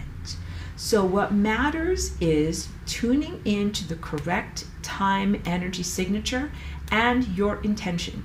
The answer is yes, you can dance with the Flying Rainbow Lasagna event that happened 10 years ago, or that happened 1 year ago, or that happened 5 hours ago. It's literally the same capability, but you should choose non-randomly. So this is all part of what it is to become master of the higher dimensions. When we are doing our Flying Rainbow Lasagna dance, we align with time waves. And those time waves, if the event is here at 10 a.m., are like, here's a time wave coming through at 10 a.m. Of course, here you are at 8 p.m., the time wave is not relevant. But when you dance, you're aligning as if you're here for the time wave that came through at 10 a.m. Your energy affects the time wave here. But of course, you're also here. And that time wave from 10 a.m. is absolutely going to affect you where you are at 8 p.m. over here. So this becomes very complex and delightful. Complex in a delightful and good way.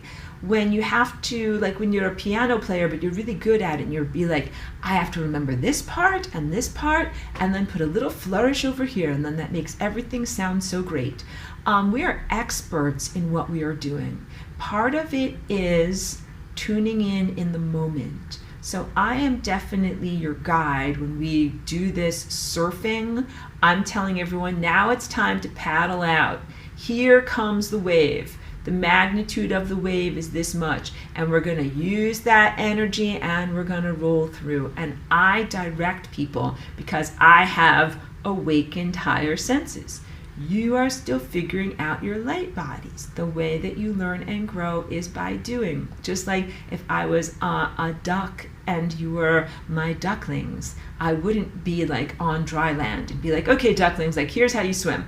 I would be like, you guys have to come and get in the water. Get in the water. This is how you paddle. This is how you do this. Like this is how you learn in nature. So I'm teaching you in that way.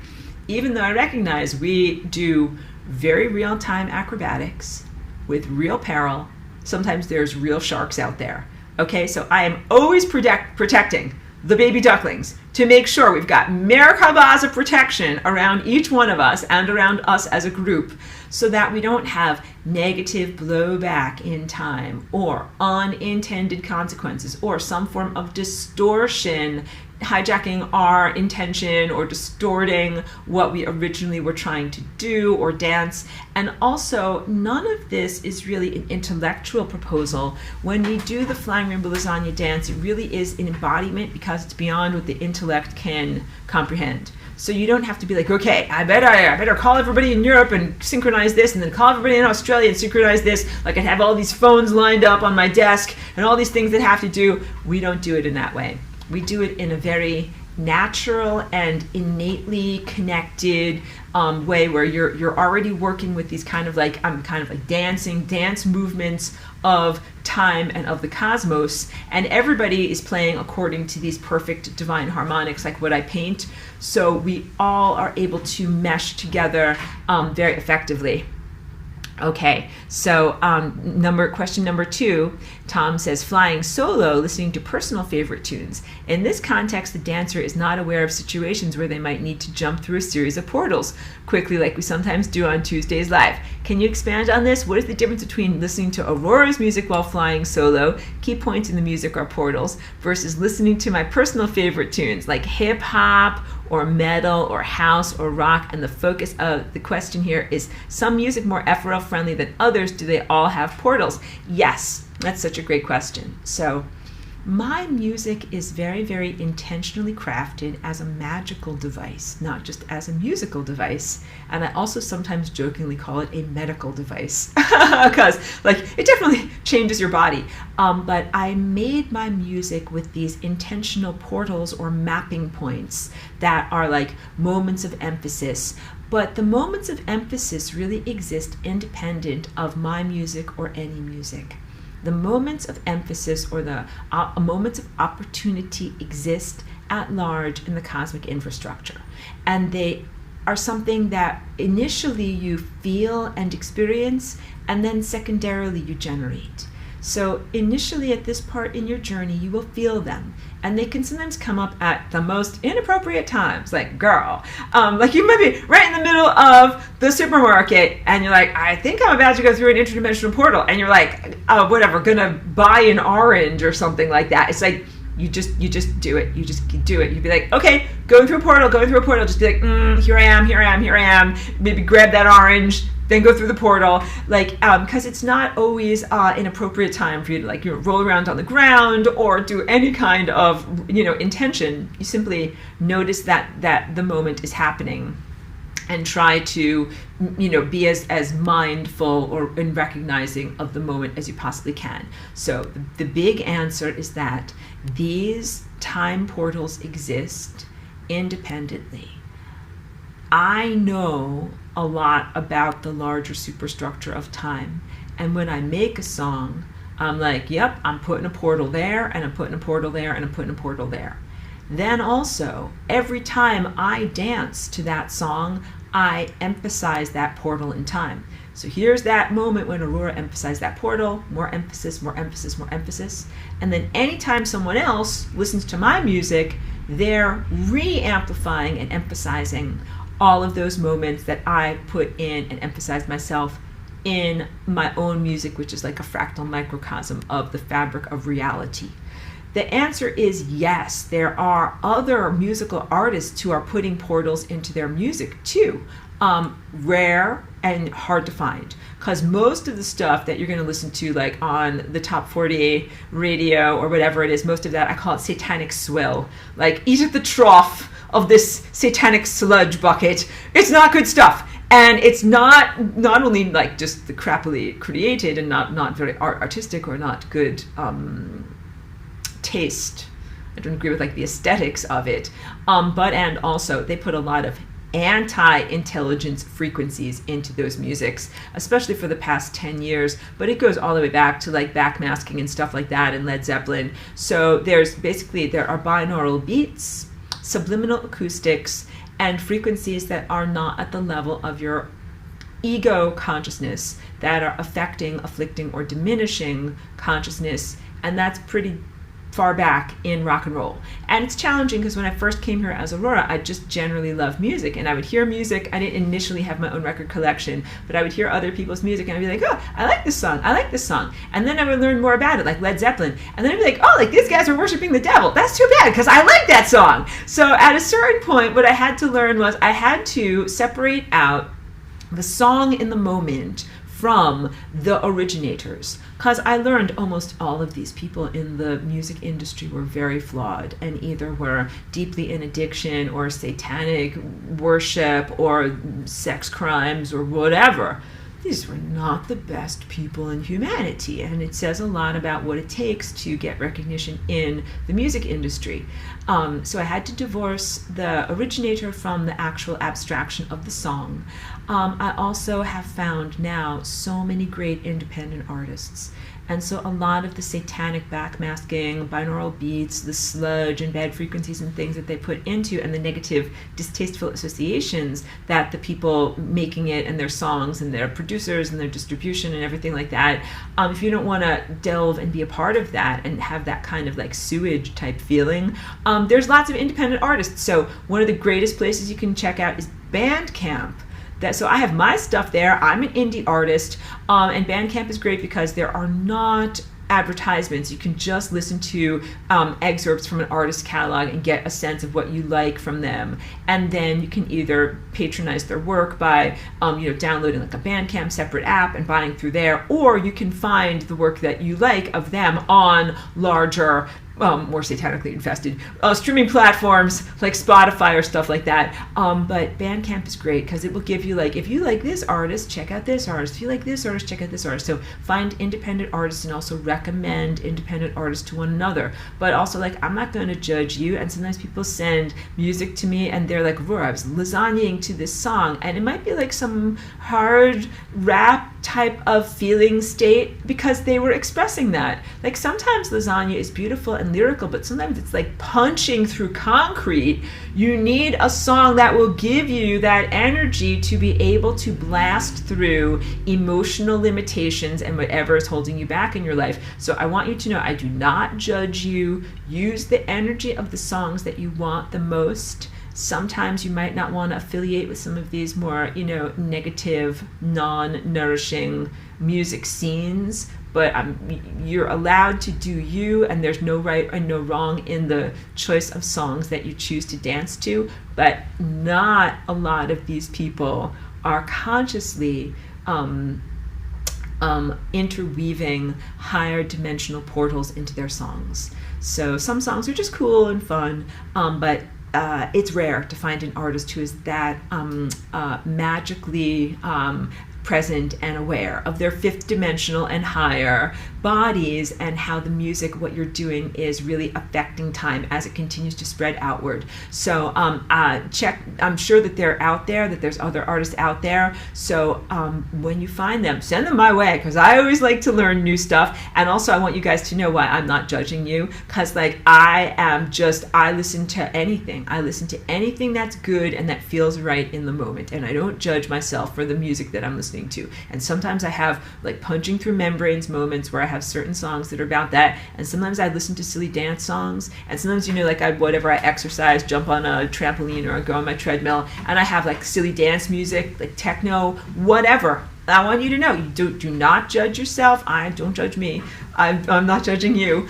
Yes, but also I'm very selective in the artists that I listen to and in the lyrics that I listen to, because I think that they are powerful forms of programming, and that even some wonderful songwriters write stuff that's about their feelings of insecurity and self-doubt, and they do it as a way of finding community and being authentic, but I don't want to amplify that in my life. And as I was preparing for class today, I realized that one of the things I wanted to share with you when I talk about the marathon and going through a solar portal and being your most lean and essential self as an ascended master, as your personality, a huge aspect of that has to do with believing in yourself. Beyond self-esteem and self-celebration, which you also grow as you grow your light body, there has an innate archaeological uncovering of something that you know is already inside of you, and that's the inherent knowledge of your impending victory.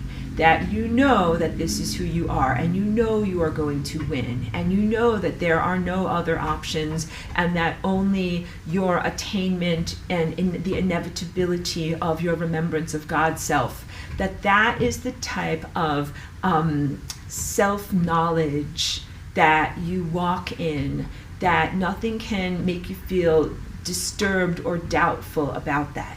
So as I was preparing to tell you about that, I also wanted to confess that on my ego level, as I'm making my music or my artwork, I wrestle with self-doubt all the time. I don't want you to think that Aurora is always like, yes, I know exactly what I'm doing at all times. I've never played a wrong note ever, and I am perfect.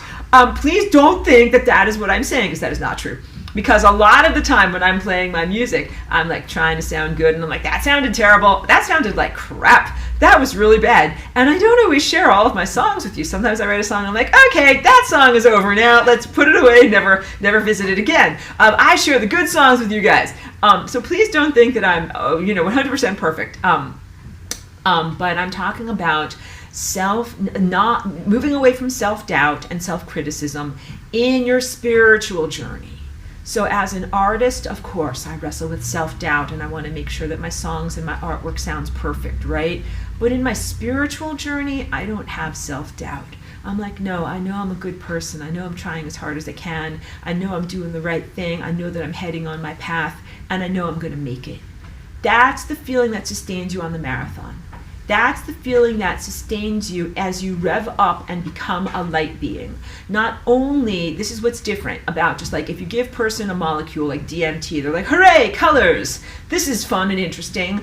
Like ascension is not just like some fun, trippy, psychedelic fantasy land. It really is an acceleration of your body to light speed, and then you never decelerate. And there's no safety net. There is no like coming back down. There's no reintegration with your regular daily activities. Like, oh, well, time to go back to earth and do those dishes. Then I'm going to rearrange my bedroom and change those sheets or something like that. It's like, no, there's no more re-entry into that reality. Like you're in a totally different, magnificently expanded level of reality that requires your continual effort and your continual mental discipline and your continual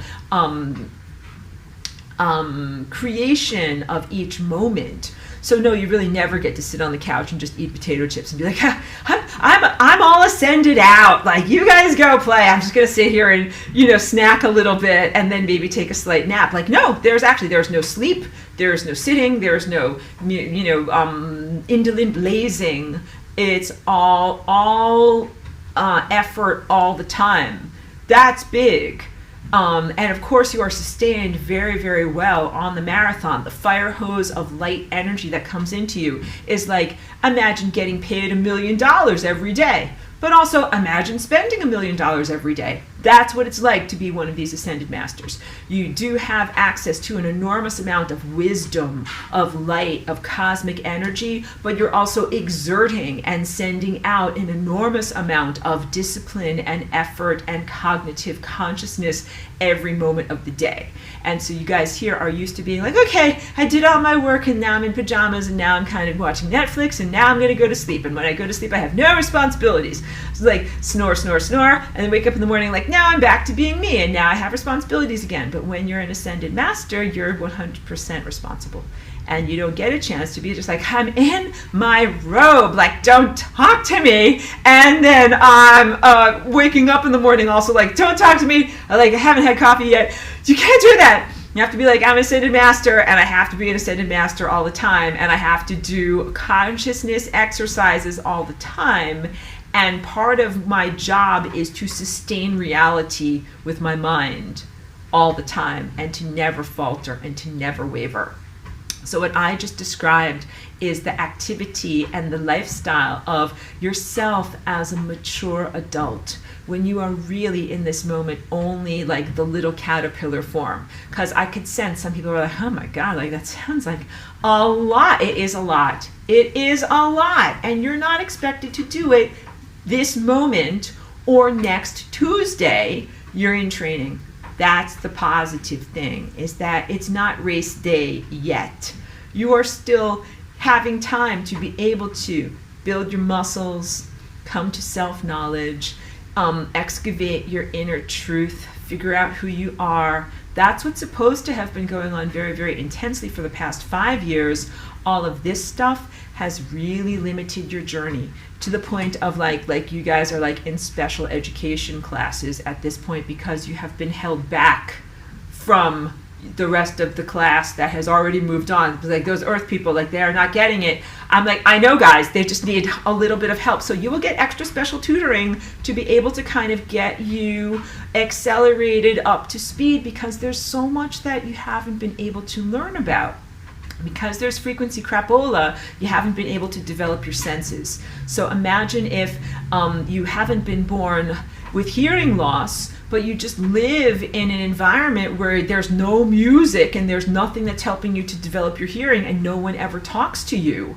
And then when you're actually exposed to people that can talk and then you can hear, you're like, I do not know what is going on, like, because you don't even know how your ears function. That is the world that you're in right now. The inundation of frequencies has made it very, very difficult for you as beginners to develop your senses of the light body, so that you can even feel like what is speech, what is music. And then babies also have to do their thing where they like babble, like blah, blah, beep, blah, boop, blah. You have to play with your own mental self-expressions, with your own cognitive expressions, to be able to learn about yourself and learn about life and learn about you, calibrate your equipment and figure out how to do stuff. You haven't had a chance to do any of those things. And you do have to first crawl, then walk, then run. So it's not acceptable to be just like, okay, great, like you're a tiny baby, you've never experienced anything, you're kind of behind on your studies and haven't reached all of your milestones. Welcome to the Cosmic Symphony, like welcome to Juilliard. Sit down at the piano, play a symphony.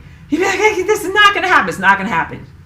So recognizing that the entire cosmic infrastructure is having to create accommodations that are appropriate to your levels of development, but this is not the way it is supposed to be. And I don't bring any of that to your attention to make you feel diminished or lesser or anything like that. I'm trying to reassure you, because you are the ascension bus. No one is leaving without you. It takes the time that it takes, but also you are getting robbed. You are getting totally stolen from in the level of experience that you should have.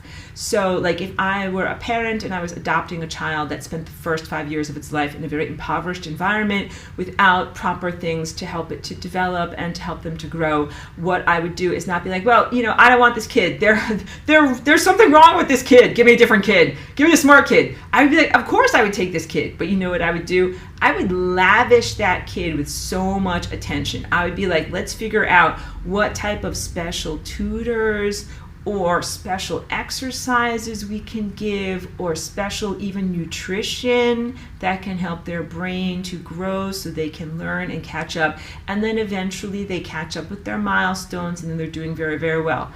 Humanity as a species, you guys as individuals, and the whole entire ascension as planet has to get that level of healing, nourishment, and like gentle assistance.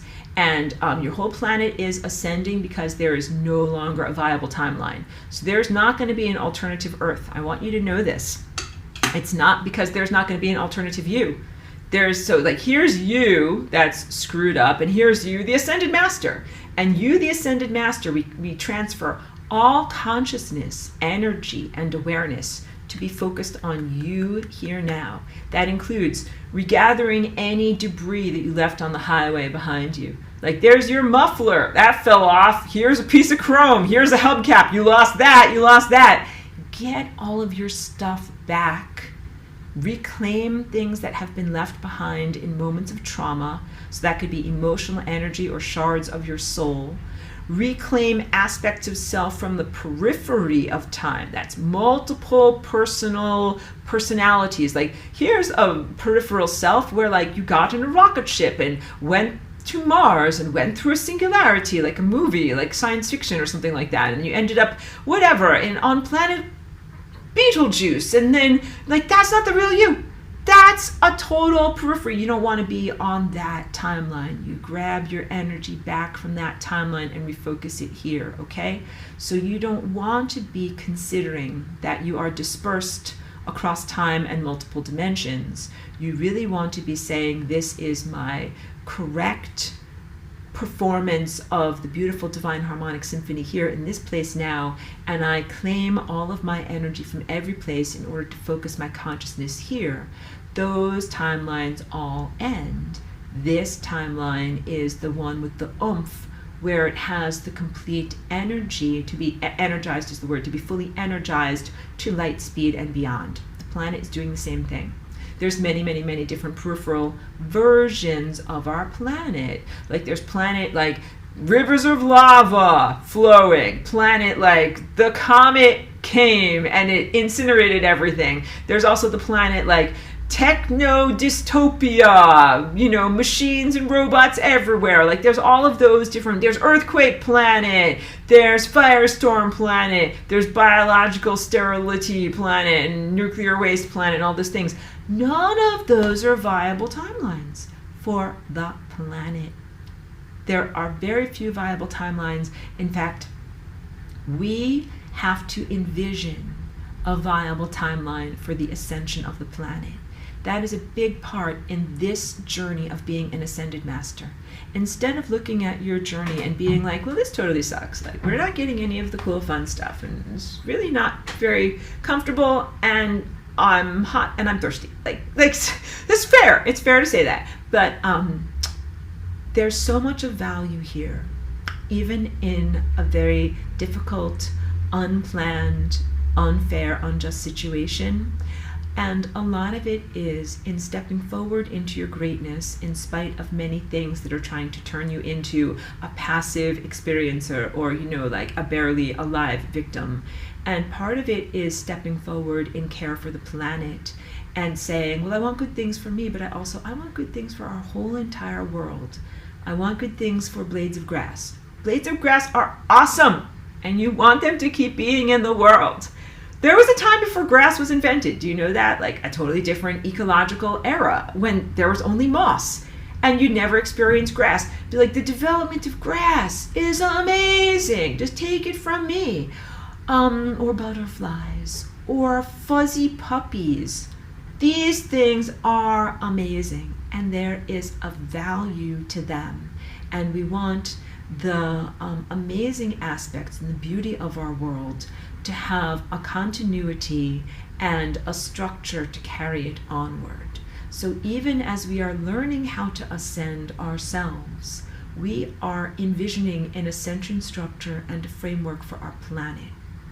When I talk about an alternative form of how we do money or how we do economy, that is my motivation where I am coming from. I'm actually not a proponent of any type of Ponzi scheme or get-rich-quick scheme or anything like that. I'm really requiring that each one of us, as people who are ascending and going back to light speed, take an assessment of how we do money, business, and commerce, and how that defines our lives, and then make really conscious envisionment choices about what we would want our future to look like. what would look fair, what would feel good, what would feel just, what would feel expansive, and then putting that energy into the structuring of our future collective reality, because we are still connected to the planetary structure. So as I talked about Atlantis, in Atlantis, you go up on the mountain and you disengage from the planet, and then you're circulating around the planet. This is different. You're going to actually be kind of like uplifting and accelerating the whole planetary structure with you.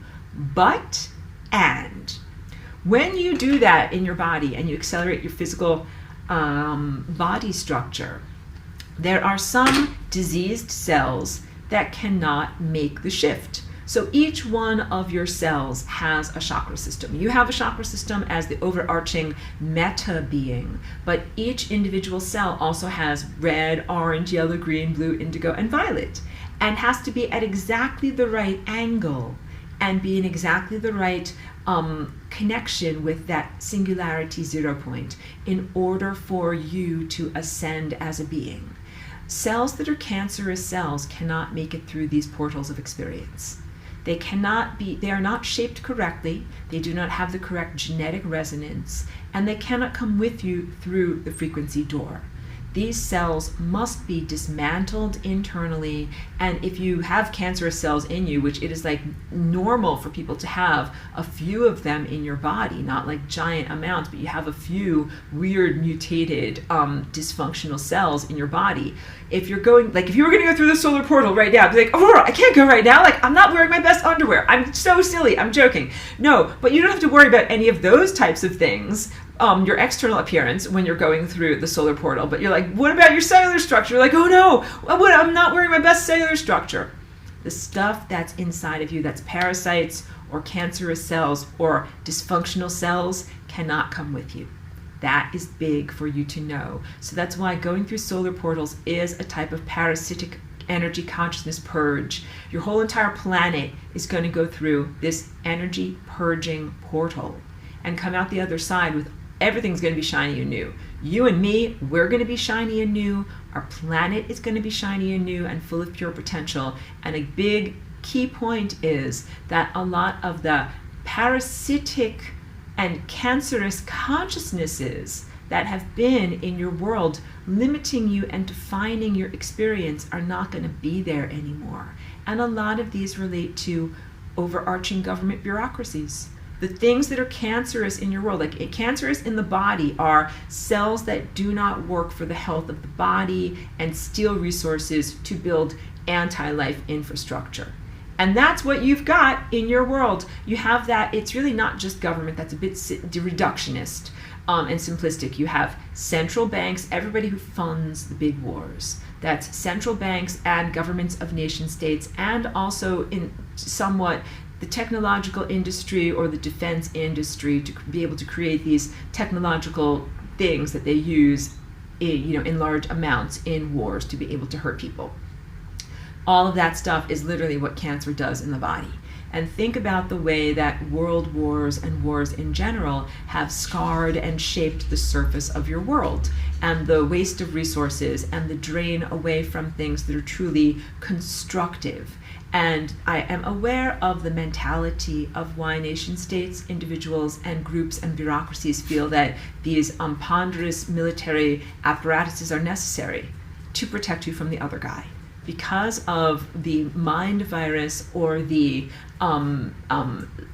insecurity, both resource insecurity and the lowest chakra-based fear of the rest of humanity acting on the lowest level of the chakra system to preemptively strike or to steal from you, it is no longer a viable level of reality to act from the lowest chakra survival level and that level of psychopathological fear of the other person or the other group, to the point of having to create such enormous armament, and also to the point of having to create preemptive strikes against other nation states.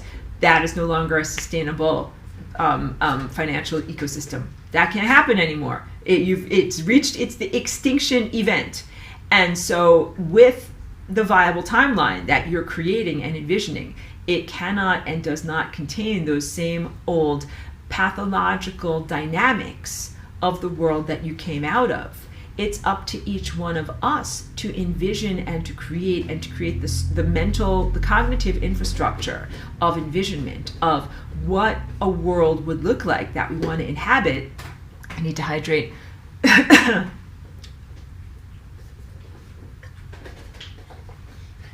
And I think for each one of us, because we are sane, good people in this classroom, we do not agree to these, we do not consent to and envision a continuation of these wasteful so-called defense budgets, but that are really about these very, very wasteful wars. And this matters because there is a huge push from the central banks right now to try to create manufacture another worldwide violence experience of World War III, to try to do that across Europe. And I'm trying to tell you, not only is that not inevitably something that you can definitely prevent, but not preferable. That timeline is not a viable timeline for you and for the world. And this is very different than some external sense of like benevolent aliens come down and they're like, you guys better get your SHIT together. Little rabbit foo-foo, like I'm the good fairy and you better stop being so naughty and stop hurting each other with all these guns and tanks and wars and whatnot.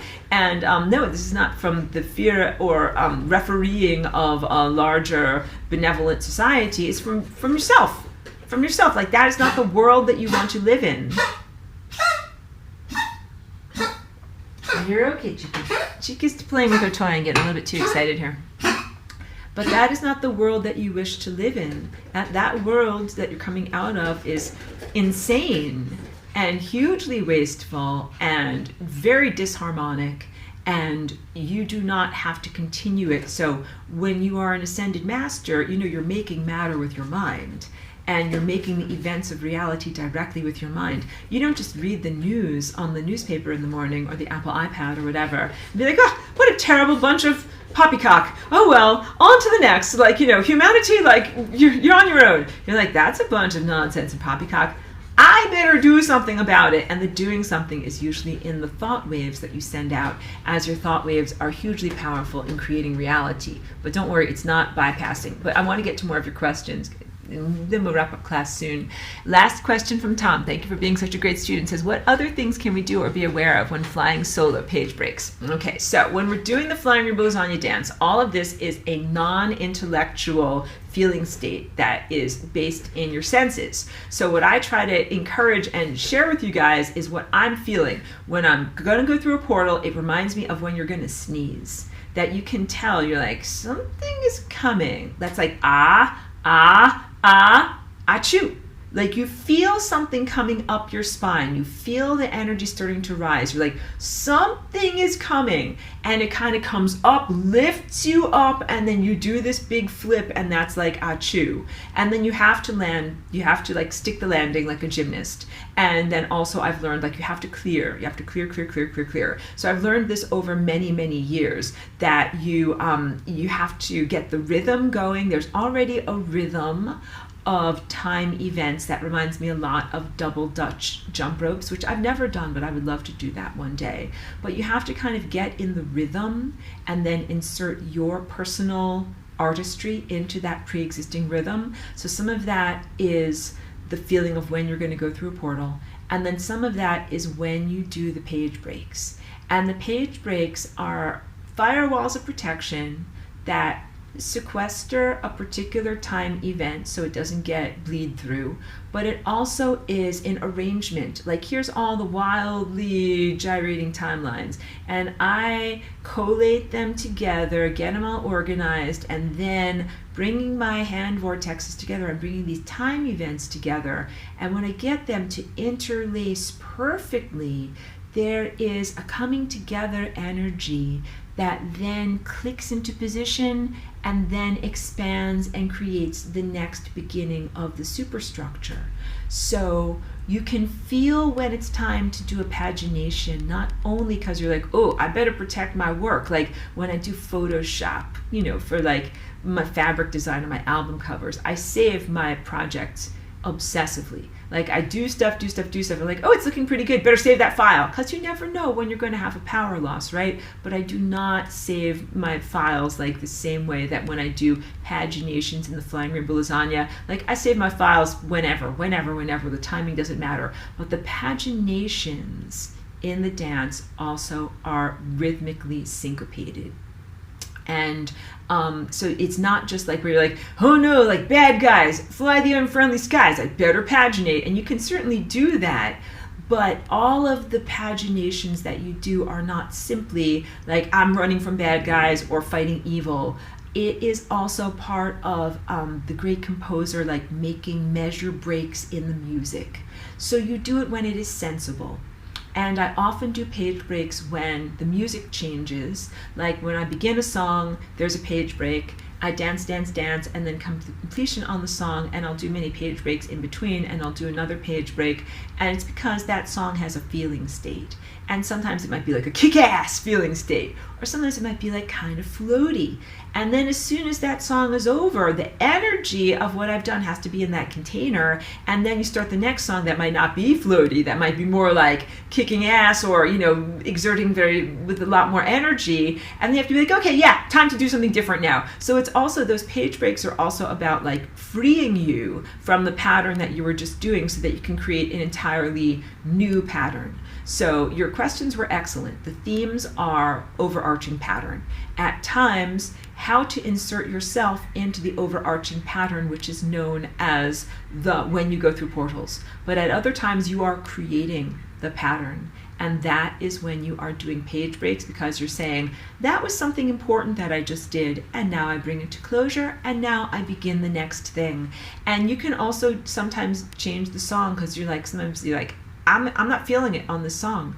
You do a page break, change the song, change the energy.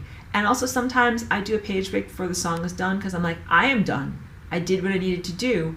And then I move onward. And all of that is part of this internal rhythm. So really beautiful questions. Thank you for giving me the opportunity to be able to talk about these types of things. And you're doing great on your Flying Rainbow Lasagna practice, solo and with the group.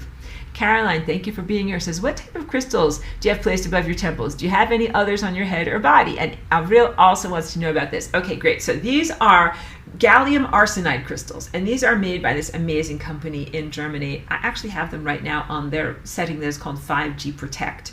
Usually I wear them against my body, underneath my clothing, kind of like on my torso or something like that. And I used to wear them, you would see, like as a pendant a lot. But we're in like an interdimensional battle. I've been having so many battles like for the real estate inside of my skull over the past couple of hours that at night when I sleep, I have like a cloth headband, and I put the crystals so that they're emitting into my brain, and sometimes I even put them like across my eyes, and it really helps me I put it on my temples over here. Sometimes it helps me to block out implanted dreams, synthetic telepathy, mind garbage. It brings me a lot of mental clarity, and it makes it possible for me to use my natural psychic powers. So the crystals themselves are gallium arsenide.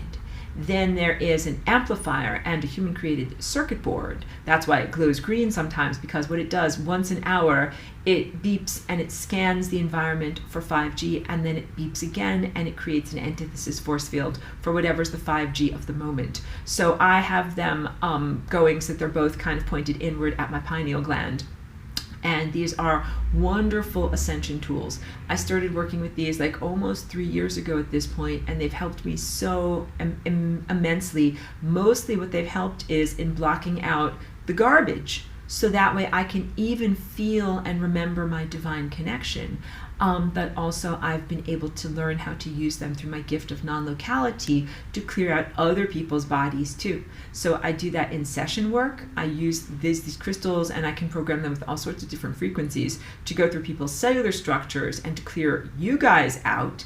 And also sometimes as a public service, I call it drive-by clearings, when I go around the neighborhood with my dog. So today it's all rainy and horrible and not very nice, and we won't really go anyplace. But on fun, happy, sunny days, we put on some wonderful headphones with my dog, and go outside, and we do our wonderful exercise around the neighborhood. And I have sometimes I hold my crystals like in my hands, in my hand vortexes, and I just go all around like clear, clear, clear, clear, clear, clear, clearing the neighborhood, clearing the trees, clearing the park, clearing everything.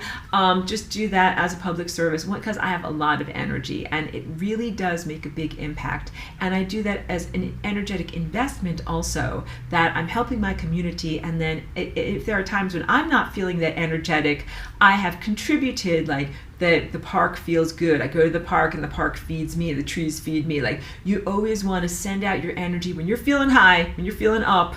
You send out your energy in an effective way. Sorry, I have a bug in here. That feeds important relationships in your life. And then if you're faltering or if you're feeling down, those relationships help to hold you up. So if you have an interest in being able to access crystals like this, you can email me and I can send you the information about the company. That company is really, really full of integrity, and they're quite amazing. There are a lot of things that they're not allowed to say because of the FDA and other limiting factors, but these are really quite amazing. And there's actually a whole group of people here who are in this class who have crystals like this and who are whatever we would call it, practitioners or hobbyists, or we learn how to use them together. So it is called IBA. Here, let me write it for you in the chat. EIBA, IBA Wellness, and they're located in Germany. So if you check out their website, and you can also check out on my Vimeo, I have a bunch of different educational type of videos that I did with her years ago to talk to people about this. It's in German, so you have to translate on the website. And I think the videos are good to listen to because the website is a bit general in what it talks about, because they don't, again, want to have too much scrutiny from the FDA. And even to be able to get these products through customs, across the borders, it's always somewhat of a triumph to do that. But they've created this scarf that I'm wearing, and this scarf is like made out of very, very special material that makes you invisible to EMFs. And they have a bunch of other things that are really, really special. That's where I got my magical paper from. I'm trying to grab this over here without knocking things over, that I put into my glasses when I put on my glasses, and it blocks out 5G, and then the fake planes in the sky disappear. They make that paper too, and that's like whatever, I think maybe like 60 euros or something like that, like very affordable. These energy tools definitely are, cost a lot more, but wonderful, wonderful company with very, very great personal integrity, and none of their stuff comes from China, and none of their stuff feeds AI, none of their stuff is connected to the internet. It's all just for real. So I want you to know that these are natural crystals, but then they have an amplifier on them that amplifies their energy. So yeah, that is great. Yeah, and she says that she can hear the towers at night. One of the most challenging things, because I have had sleep disturbances and nighttime epilepsy seizures like the whole entire time since I've been here as Aurora, and getting good sleep has always been very, very challenging for me. And there were many years where I was so sleep deprived from the technology type of stuff trying to hijack my brain at night. And I remember when I got my first crystal, how much better things got for me. And then when I was gifted with these crystals, when I got another one and I slept with them, like one here on the headband, that was like one of the first times that I got actual good restful sleep. And they had been attacking me for many years. So a lot of my sanity and my ability to kind of like rest and regenerate and not have garbage dump dreams is directly related to having these crystals. Like, they are worth like so much to me that I'm able to have them. So I'm so infinitely grateful to the people that gifted them to me. And then then I'm very, very happy to be able to use them to help other people for healing, clearing, and protection in the work that I do, because these are powerful, like deeply profound things.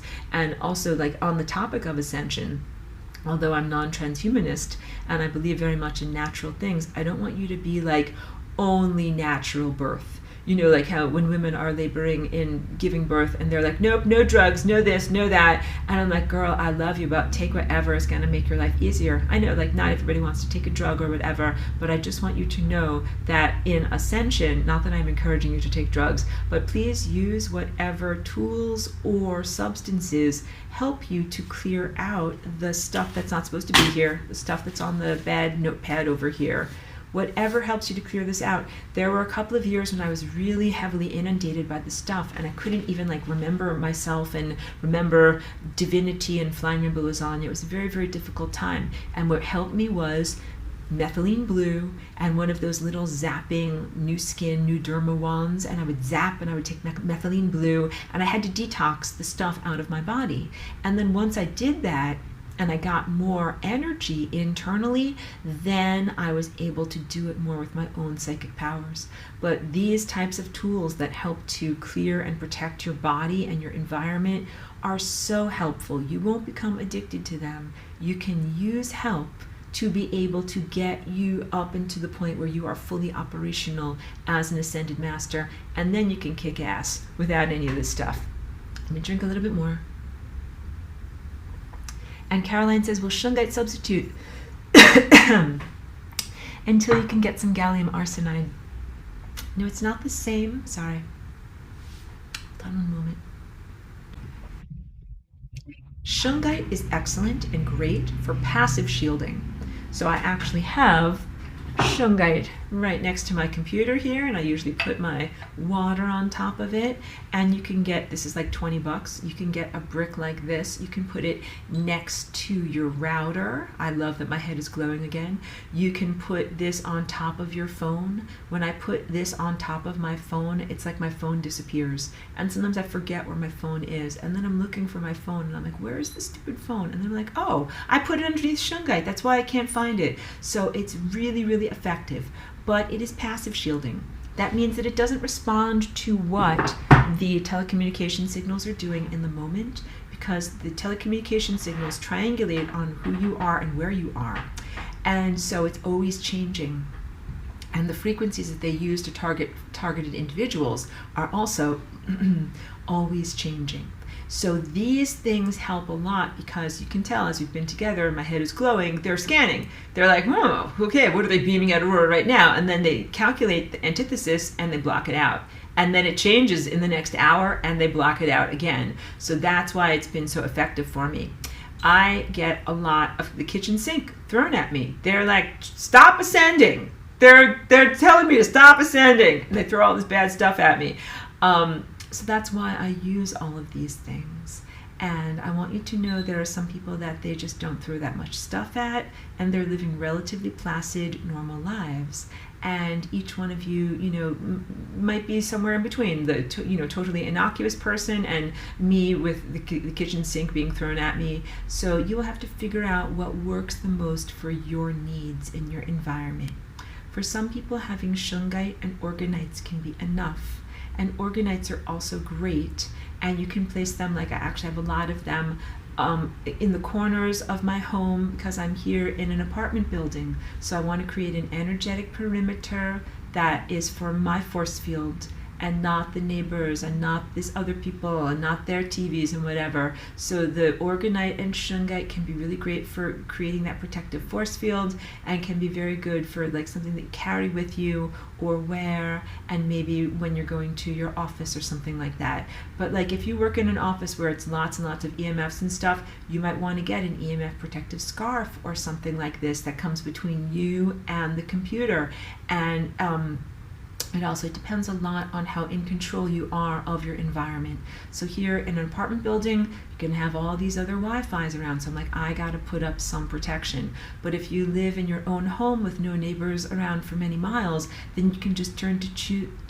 You can tell my brain is tired. Choose to turn off your Wi-Fi at night instead of having to do all this blocking and shielding stuff. So it depends on what your environment is like. It depends on who you are, how much they target you, and depends on what you got going on, and you got to figure it out and what works the most for you.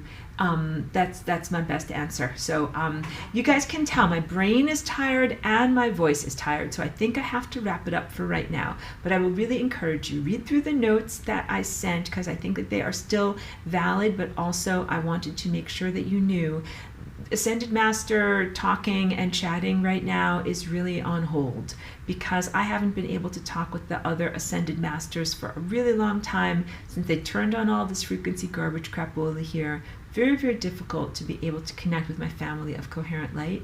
So please know that it's very difficult to get that level of guidance right now, and you have to just go within and do your own like inner divine connection to be able to get through this time. But also, there's lots of fake ascended masters. So for right now, go within, connect with the divinity as much as you can internally, but please do not have long channeled conversations with people who are supposed self-proclaimed spiritual masters, because most of those guys are imposters, dangerous frauds, and liars who are giving corrosive lies of really false light into the community of seekers to mess with you and F you on your pathway, not to help you at all. Definitely swim with caution. Sharks aplenty. Don't talk to those guys. David says, thank you. You're so very, very welcome. I thank you to everyone who's in this class. You are literally the best human beings in this world. I'm so pleased that I get to connect with you. I really thank you for taking the time to listen to me and internalize the information and the light that I have to share with you and bring with you. And I want to assure you and affirm to you, like, you're doing really, really amazingly well. This is a very unfair level of development in a situation that you're in, and you are very noble and heroic in the way that you respond to these levels of unfairness. And please know that the victory is inevitable. That's why they do all this stress testing of the cosmos. You will make it. You will do the marathon. You will attain everything you need to attain. This stuff is all going to get out of your path, and it's just the question of the immovable object and the unstoppable force, and how much drama is going to be created between these two forces. Pedro says, love lasagna. Thank you very much, Pedro. Love you back. Thank you. And Joyce says, love and thank you, Professor. Love you too, Joyce. Thank you for being here. Avril says, thank you. We appreciate you. Thank you very much. And Caroline says, love and deeply appreciate you. All you're doing for humanity and the opportunity to receive these teachings. You're so welcome. You guys energize me so much with all that beautiful energy. And I will say thank you to the students who aren't able to be here during the time that we record this, but to everyone who catches the archive. And people do have beautiful comments and responses in that archive too. So thank you to everyone who's a part of this class.